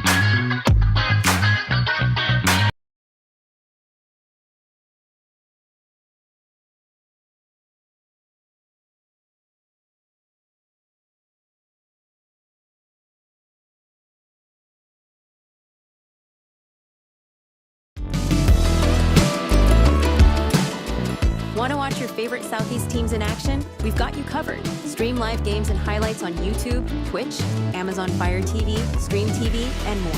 For all the details, visit our How to Watch page at sesnsports.com. It's your one-stop guide to catching every play, every time, wherever you are. The Southeast Sports Network, bringing the game to you anytime, anywhere.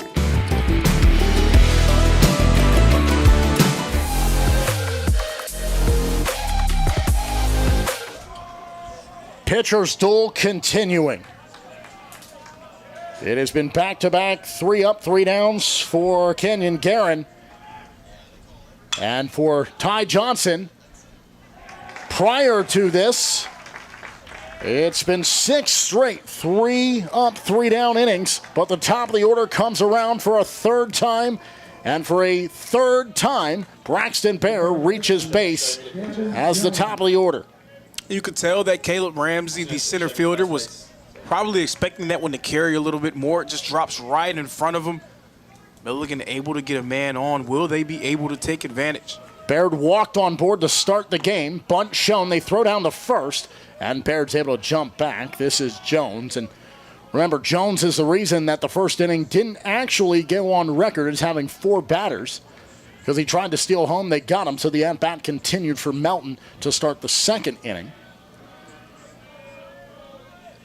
Ball 1. That's right back to him. All that hits off Johnson. This is going to be a tough play. Over to second. Not in time. And Milligan's in business. That is a tough break for Johnson. Came right back to him. Caught off the shin. Just careened away.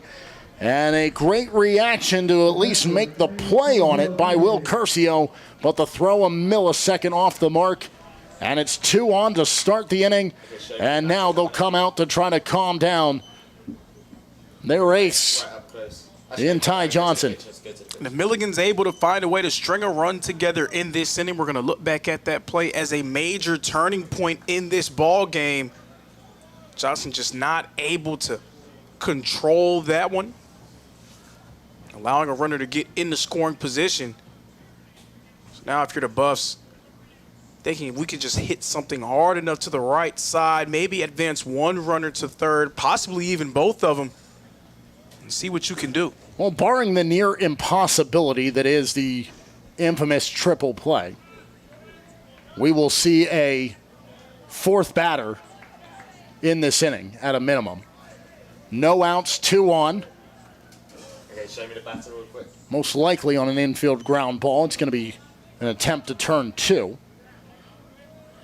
So Brody Melton may, with all this, finally be the 4th batter that he was supposed to be back in the 1st. Okay, go to first. 1-0 ball game, 2 on. After back-to-back singles, bunt is shown. It is fouled by Kalahuavehe, and he will go down as an 0-1 count. Baird at second after the single by Jones advanced him there. He's in scoring position. He is the tying run. Jones is the go-ahead run. And Kalahuavehe at the plate can be the run gifter. He shows bunt all the way. Creeping in from first, they're ready for it, but it pops foul, so take that off the table. And he's going to have to swing for it. It's 0-2. And again, not a surprise to see him try to go to some small ball there. He's been very effective in these situations, just not going his way. This would be a massive bounce back here if Johnson can get the out at the plate. The 0-2 ripped right into the gap. They're going to send the run home. The throw cut off, not in time. They throw to third. Out at third, but the run scores. It's a tie ball game. As coming home is Baird to make it a 1-1 contest here in the bottom of the 7th. But behind, they do get the out as Jones, again, trying to take an extra bag. This time gets tagged out at third. And you could tell Morris was angry with Johnson for not allowing that ball to get to him. He felt like he may have been able to get the tag out at home. We'll have to see a replay of it. It may have been bang, bang, but Morris definitely thought he had a chance to prevent that run from being scored. But in that, Kalahuavehe has put himself at first.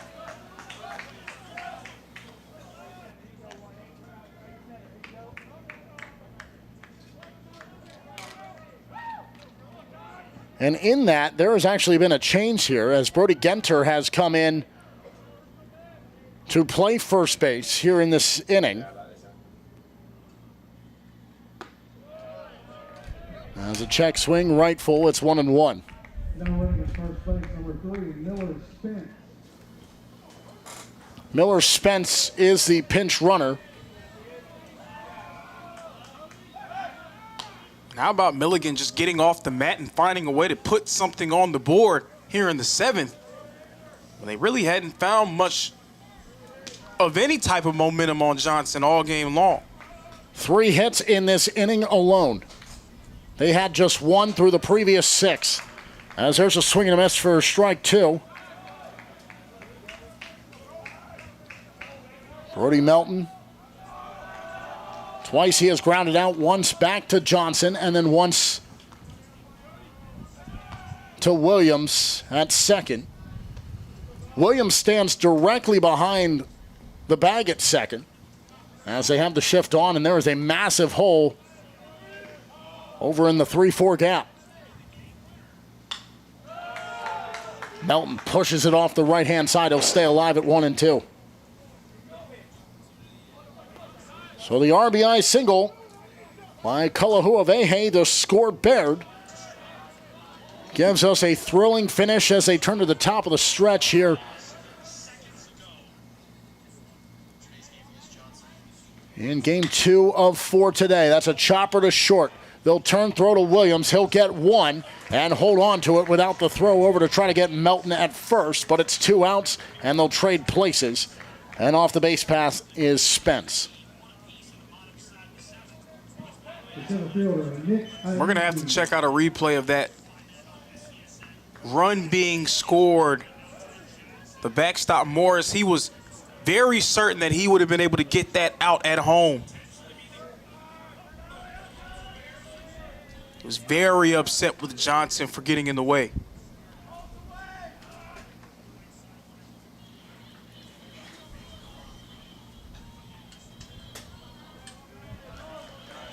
Now, even without the play at the plate, Johnson still has a bit of a return in that conversation of saying, but I was still there to make the cut, to make the throw to third, to get the out that we so desired. And it was the first down. So trade a run for an out, why not? They throw down to second. We're going to have a pickle here. As caught in the middle of it is Melton. They're going to try to track him down. And Williams is going to get him. They're going to get out of the inning. And Melton got aggressive, a bit indecisive on the jump. Said, no, I'm committed. I got to go. And he gets caught in the base path and out of it with only 1 run that ties the game. The 7th inning finally sees Milligan break through. The great performance of Ty Johnson tied up as we go to the top of the 8th, as they say in the Derby. And they're into the stretch. We'll be back with more.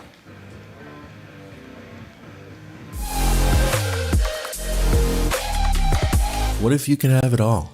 A place to call home, a great job, and a safe and welcoming community to raise your family. You can have all that and more in Kingsport, Tennessee. For the past quarter century, Kingsport has been on a mission to reinvent itself. As the first professionally planned and privately financed city of the 20th century, Kingsport has earned the nickname the Model City. From award-winning educational initiatives to business incubators to the surrounding natural beauty, Kingsport is just the right size to have the amenities you need without the traffic and crime of a larger city. With a vibrant downtown, great shopping and dining, and a thriving local economy, Kingsport is the perfect place to call home. Ready to start loving where you live? Choose Kingsport. Visit movetokingsport.com and discover all the reasons why this charming town is the perfect place to call home.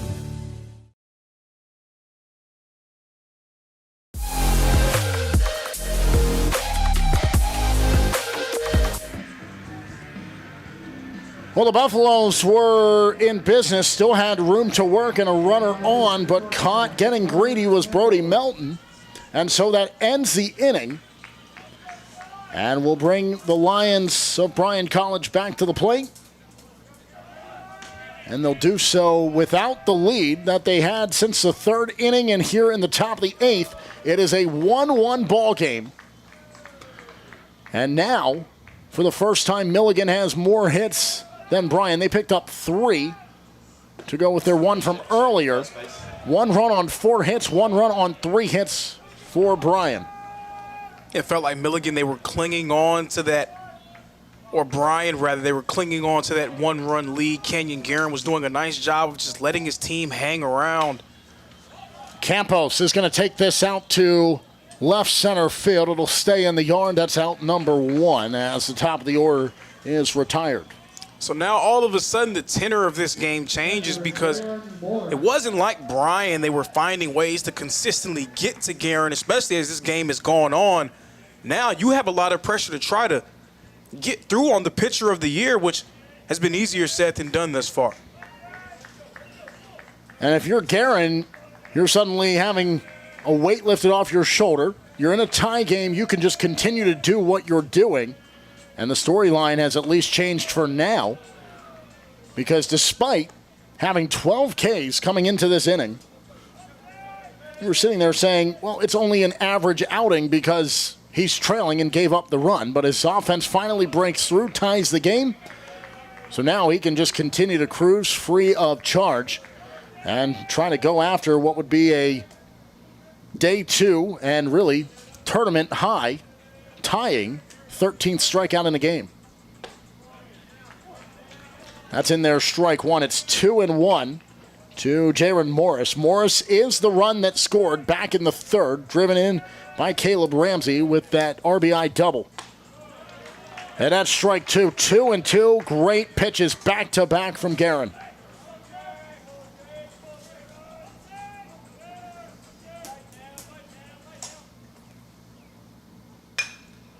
Staying alive and fouling it off the right-hand side is Morris.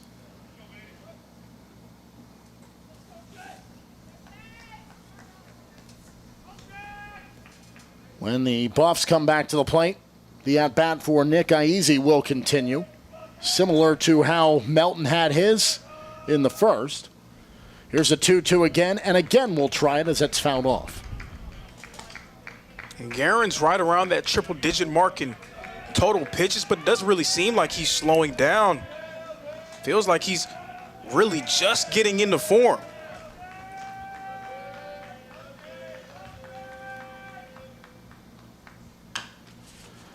That's a chopper over to third. It's going to stay fair. They got to make the throw, and it's in time. The slight hesitation negated by the great throw from third base by Jones, and he guns it over to pick up a big second out and retire Morris. So nobody on for Ramsey as he comes to the plate after a strikeout his last time up, but still being the man that has the RBI that put the run on the board for Bryan. In a classic pitcher's duel, 1 run just changes everything about the momentum of this game.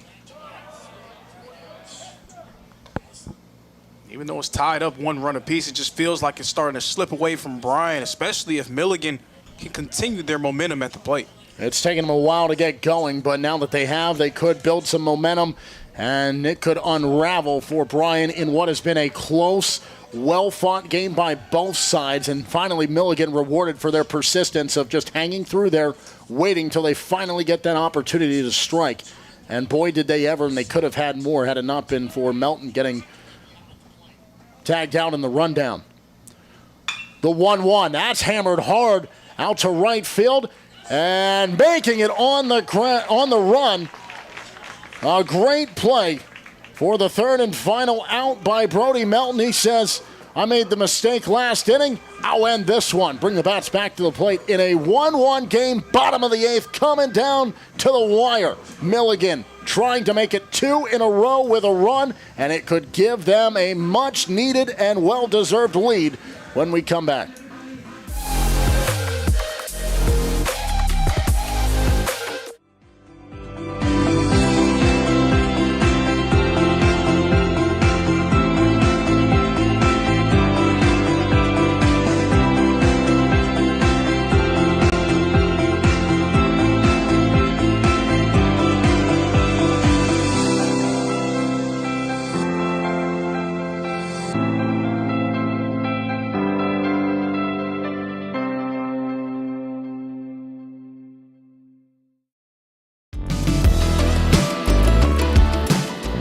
Want to watch your favorite Southeast teams in action? We've got you covered. Stream live games and highlights on YouTube, Twitch, Amazon Fire TV, Stream TV, and more. For all the details, visit our How to Watch page at sesnsports.com. It's your one-stop guide to catching every play, every time, wherever you are. The Southeast Sports Network, bringing the game to you anytime, anywhere.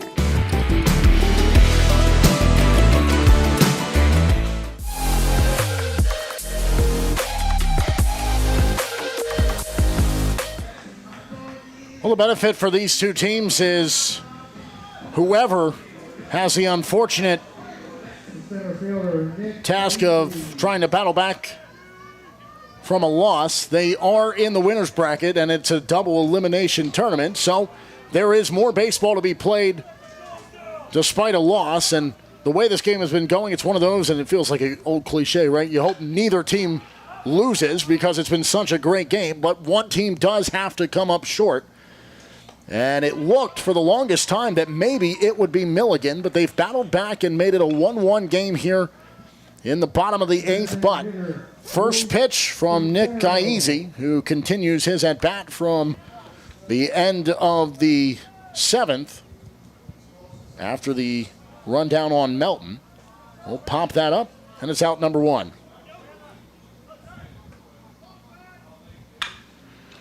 That one gets into the gap on the follow-up. Quintero has a single and a board with 1 out.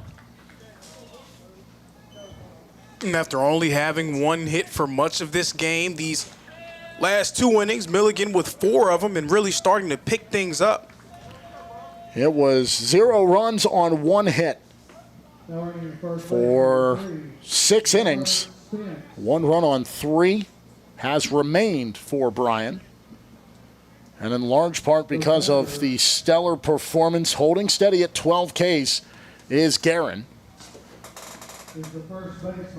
And he's hoping he only has 1 more opportunity on the hill for the day, and that his offense can produce some runs and do so here either in the bottom of the 8th and have to avoid playing the bottom of the 9th, or should we stay there, maybe they can muster something up and walk this one off. Ty Johnson. We'll see Lutterman come to the plate. 1 out, 1 on after the single by Quintero. That one, if it's a little more to our side, that's coming right in the window. That's the one we're scared of. It just, what it does is it comes back. It's just such a low angle, and it has enough speed. It rolls up the netting that protects, again, all of those out there. Really, it protects them from us, right? And if we have to go down there and keep the fans in line. Got to try to look alive, man. It's an 0-1 count. Johnson comes home. Lutterman comes away with strike 2.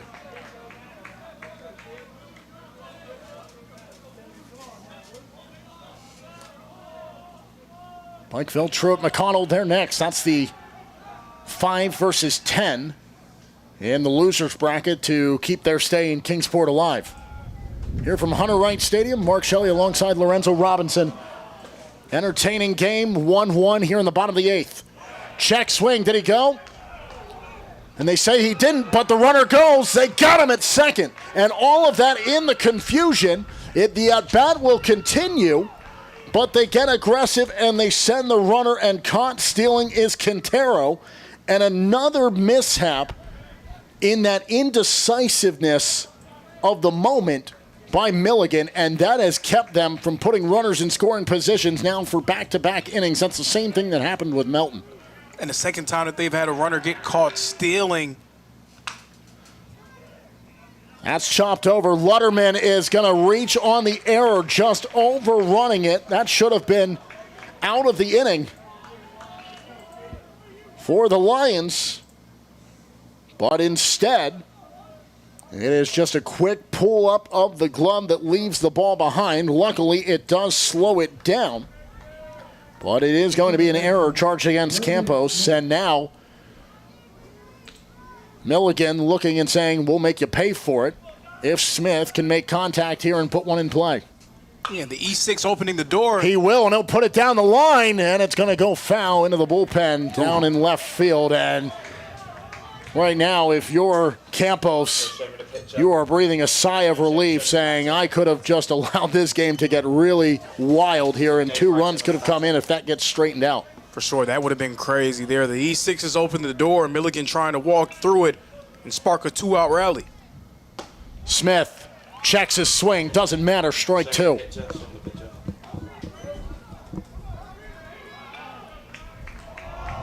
Smith in an 0-2 hole after the foul ball to start things off, and then the strike. 2 outs and a man on in a 1-1 game here in the bottom of the 8th. Johnson delivers, and it just misses. It's 1-2.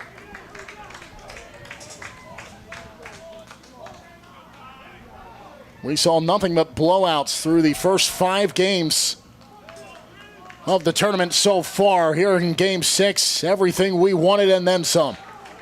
Pitchers duel, offenses trying to make the most out of their opportunities. And it is a tie game in the late stages.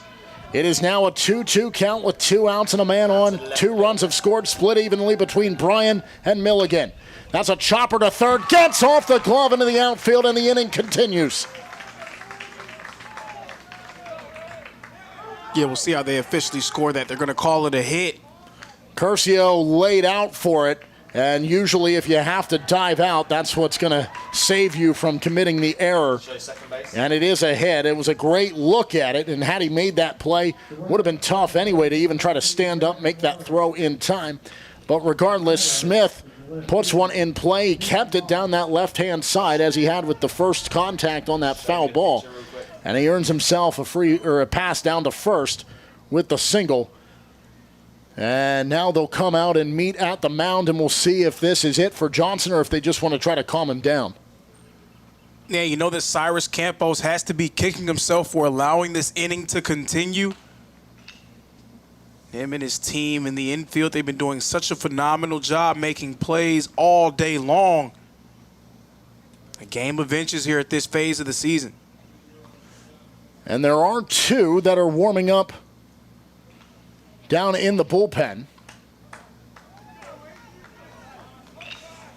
Down to our right-hand side. It's lengthy ways away. There's a cage in front of us, so it's hard to see numbers. Looks as though it might be Eli Walker is one of them. But Johnson will stay in with 2 outs and 2 on. And it's the bottom of the order in Nick Moss. Moss a pop to second and then a fly out to center. And he'll chop this over to third. Fielded, thrown, in time, out of the jam. And Johnson and the Lions survive. And it's a 1-1 ball game as we go to the top of the 9th. Bryan bringing the bats, trying to take the lead. and put themselves in front as we move to the final inning of scheduled play. Or will we need more? Let's see what happens in the top half and then maybe in the bottom half for Milligan.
Top of the ninth. And you see on your screen a fresh face that comes in to pitch. And he will do so against a Lions side that is hoping here in the ninth inning they can take the advantage and put themselves in position to play some good defense for one more frame in the bottom half. Yes, Say Vickers, the guy who's now on the mound for Milligan. Vickers so far this year, 3.71 ERA. This will be his 13th appearance of the season, his 10th in relief. And he's coming in a big spot, trying to hold this Bryan lineup at bay and give his group one more chance to break the ice themselves. Vickers' first pitch taken for a hike out to left center field, and it's going to get down for a base hit, a big hop to the warning track, and a lead-off double by guess who? Denaj Williams, the freshman of the year, and he starts the top of the ninth off in scoring position, and the Lions are in business right out of the gate when they need it most. And he's been quiet offensively all game long, but we saw the lead line letting out a roar there over at second base, getting himself into scoring position, trying to bring his team to victory. Curcio's 0 for 3 on the day, but a chance here to try to make amends and do so just like Williams, who also was 0 for 3 entering this. Both very similar. 2 strikeouts in their first 2, and then in their last one, they put the ball in play. Curcio grounded to short. Before that, Williams' most recent, prior to the double he just hit, was a fly out to center. So can Curcio continue it? Their 4th hit of the ball game in this 1-1 tie here in the top of the ninth. Corners are in. He shows bunt, lays it down. Makes a streak, trying to beat out the throw. He cannot, but the runner's in scoring position, standing at third. Johnson gets there. Curcio, job well done. And probably no better time to play a little bit of small ball here. You get Denaj Williams at third. Great chance here to put a run on the board in what has been a pitcher's duel the whole way. And now Skylar Barnett will come to the mound, and he will try to calm down Vickers and just talk to his defense about what's in store and what the game plan is, because the alarm bells are sounding and only 1 out. And that's what happens when not only you have the consistent bat of Williams, but he has the jets to get himself in scoring position. You don't have to waste that bunt to move him there. And even if he was at first, he has the speed to get to second stealing, so you can use that in the ideal situation and move him just 90 feet away from being the go-ahead run in the 9th inning of this ball game, and you have 2 outs to work with. So now, for Morgan Halladay, it's an opportunity to reverse his fortunes. Grounded to second, then back-to-back swinging strikeouts at the hands of Guerin. And without the ace, a runner has moved into scoring position, and we made it almost through the game. They waited until the top of the ninth to bring the rain, and the Lions hoping that when it rains, it pours, and they can pour some on here with the offense. That misses. It's 1-1 with one away. Another top freshman in the AAC, Morgan Halliday, coming into this one batting at .311. Halliday fouls it to the right-hand side. It's 1-2. He's behind, but makes contact. Williams standing at third. Go-ahead run is 90 feet from home plate, now about 85, and now down to 80 as he takes his lead. Kalahuavehe came up from that pitch as it's 2-2 and stares down Williams just to keep him there.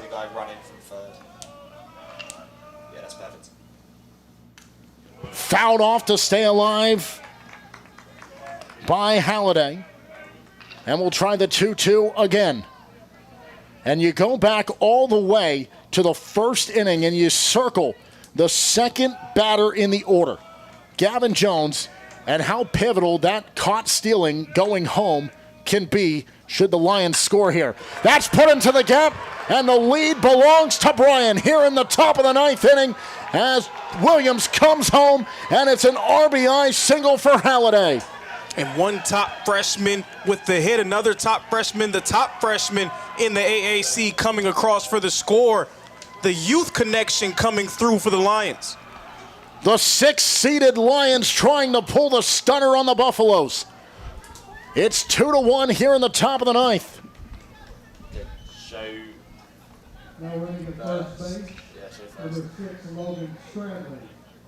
And Stradley will come in as the pinch runner.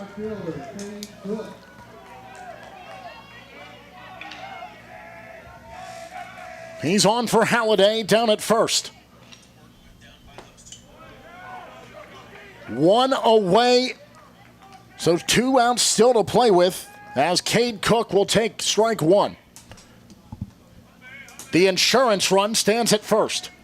Williams, the go-ahead, has already crossed the plate. Vickers comes home. That'll miss, and it's 1-1. And I'm going to be honest, it looked like Bryan was dead in the water. They just could not find a way to get anything going on Guerin. Pitching change, opening the doors. They've been able to sit on Vickers a little bit better. A check swing as that ball drops underneath, and he got it back, and Cook's out in front, 2-1.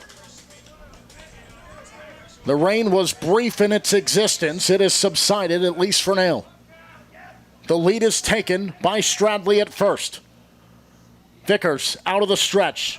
3 nods, now comes home. And that's going to miss for ball 3.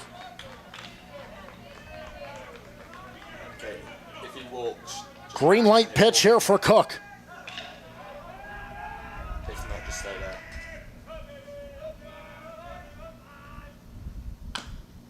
Cook will foul it off, and working it full is Vickers. 3 balls and 2 strikes with an out, a man on in a 1-run ball game. It is 2-1. A run scoring back in the 3rd inning. Nothing on the board for either side until the 7th when Milligan tied it up. And the run scored here in the top of the 9th by Williams. The runner goes. Cook will ground it over. They're going to wipe out the double play, but the throw to first is in time. Cook negated. But what a hit and run that pays dividends to put Stradley standing at second in scoring position. He's the insurance run. Yeah, it could get very dangerous here. Another base hit would bring in another run likely for the Lions.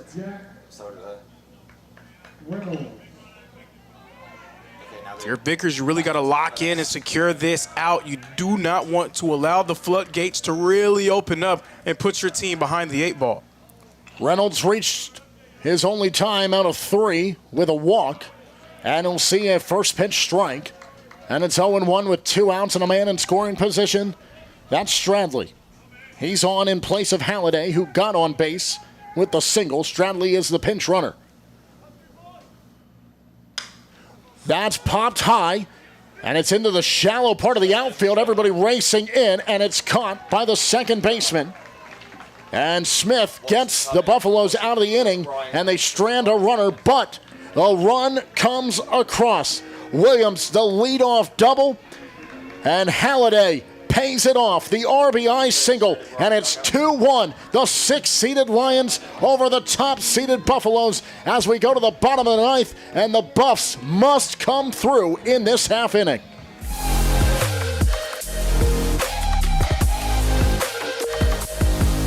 What if you can have it all? A place to call home, a great job, and a safe and welcoming community to raise your family. You can have all that and more in Kingsport, Tennessee. For the past quarter century, Kingsport has been on a mission to reinvent itself as the first professionally planned and privately financed city of the 20th century. Kingsport has earned the nickname the Model City. From award-winning educational initiatives to business incubators to the surrounding natural beauty, Kingsport is just the right size to have the amenities you need without the traffic and crime of a larger city. With a vibrant downtown, great shopping and dining, and a thriving local economy, Kingsport is the perfect place to call home. Ready to start loving where you live? Choose Kingsport. Visit movetokingsport.com and discover all the reasons why this charming town is the perfect place to call home.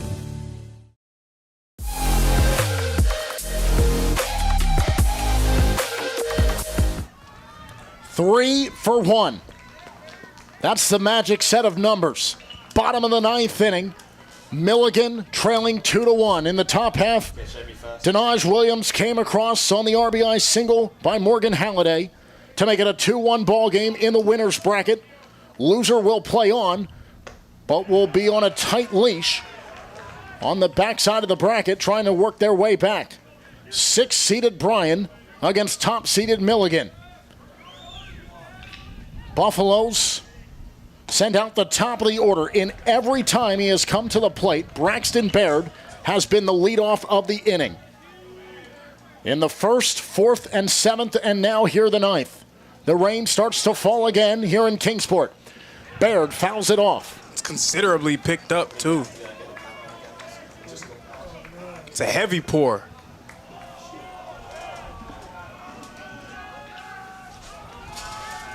Rain really coming down and is sneaking in the windows here. Keep the scorebook back. That's inside, got him, strike three. Ty Johnson, an emphatic strikeout, the top of the order, and for the first time today, Baird will not reach base.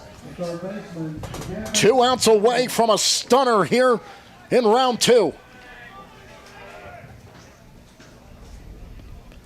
Gavin Jones, we circled that play in the first inning. They sent him home on the steal, and he was caught trying to get it overly aggressive. Ended the inning, and will it come back in the ultimate way to cost the Buffaloes? They had a man on third, and they sent him home, and it ended the inning.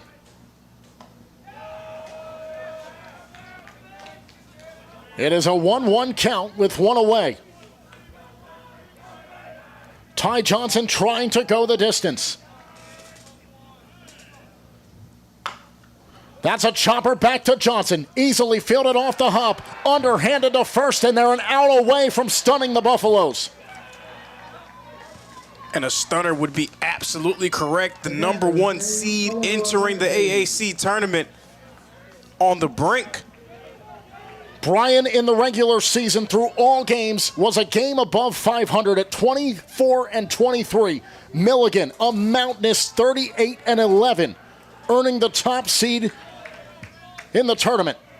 2 outs down to the final as Cade Kalahuavea comes to the plate. First pitch is a ball in the falling rain here in Kingsport. Checks his swing, but it's a strike regardless. 2 outs and a 1-1 count. The base paths are empty. It is a 1-run ball game. Williams scored on the RBI single by Halliday.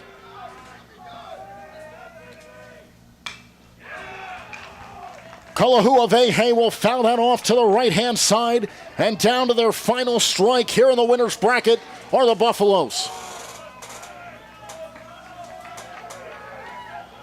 Ty Johnson trying to go the complete game. And they'll have to try again as the 1-2 is fouled off.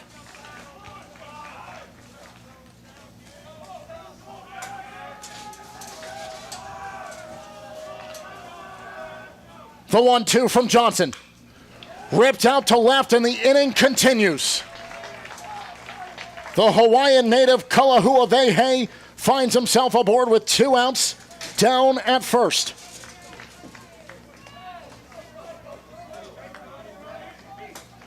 Staying alive and giving his team one last gasp at air. It seemed like they were going to find it all come to an end.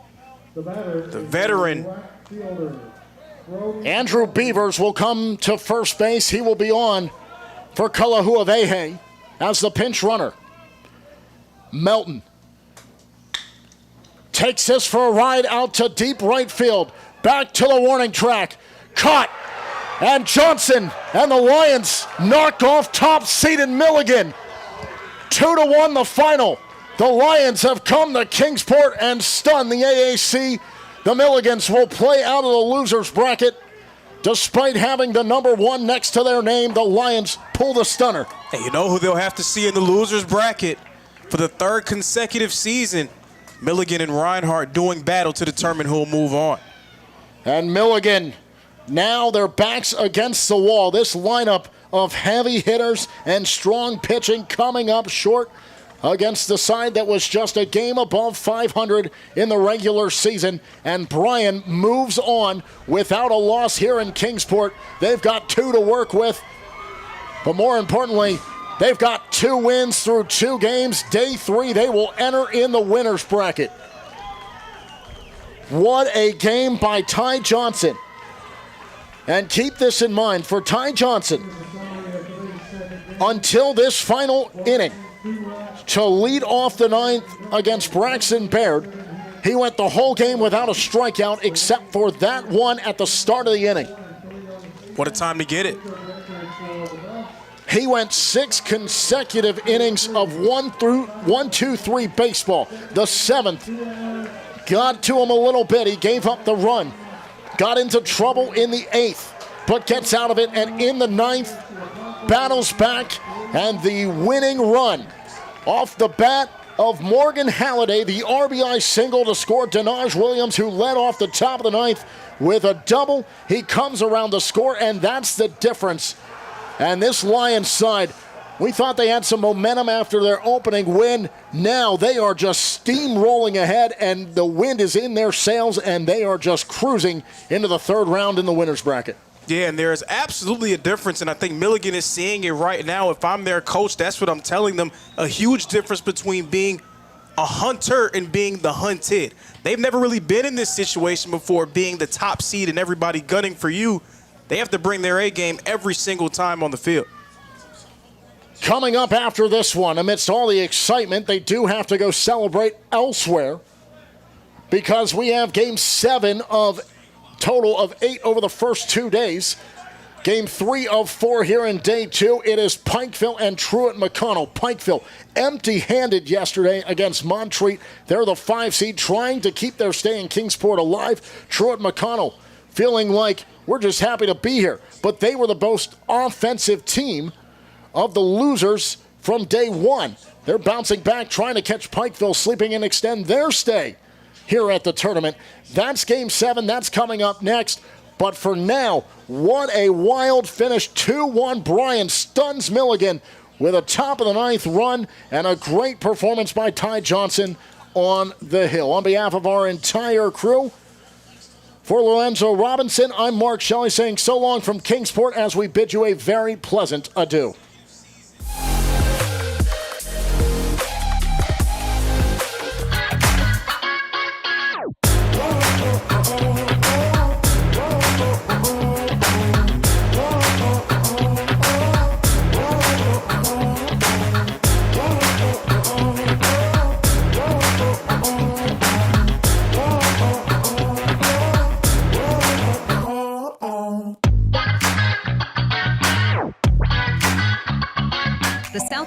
Network is now on Amazon Fire TV.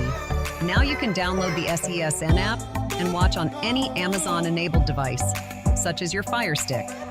The easiest way to download the app is to go to our website, find the Watch SESN tab, and click Fire TV app. Then just select your device from the list. That's it. Free and easy. Enjoy watching the Southeast Sports Network on your Fire TV, Fire Stick, or Fire tablet with just a few clicks.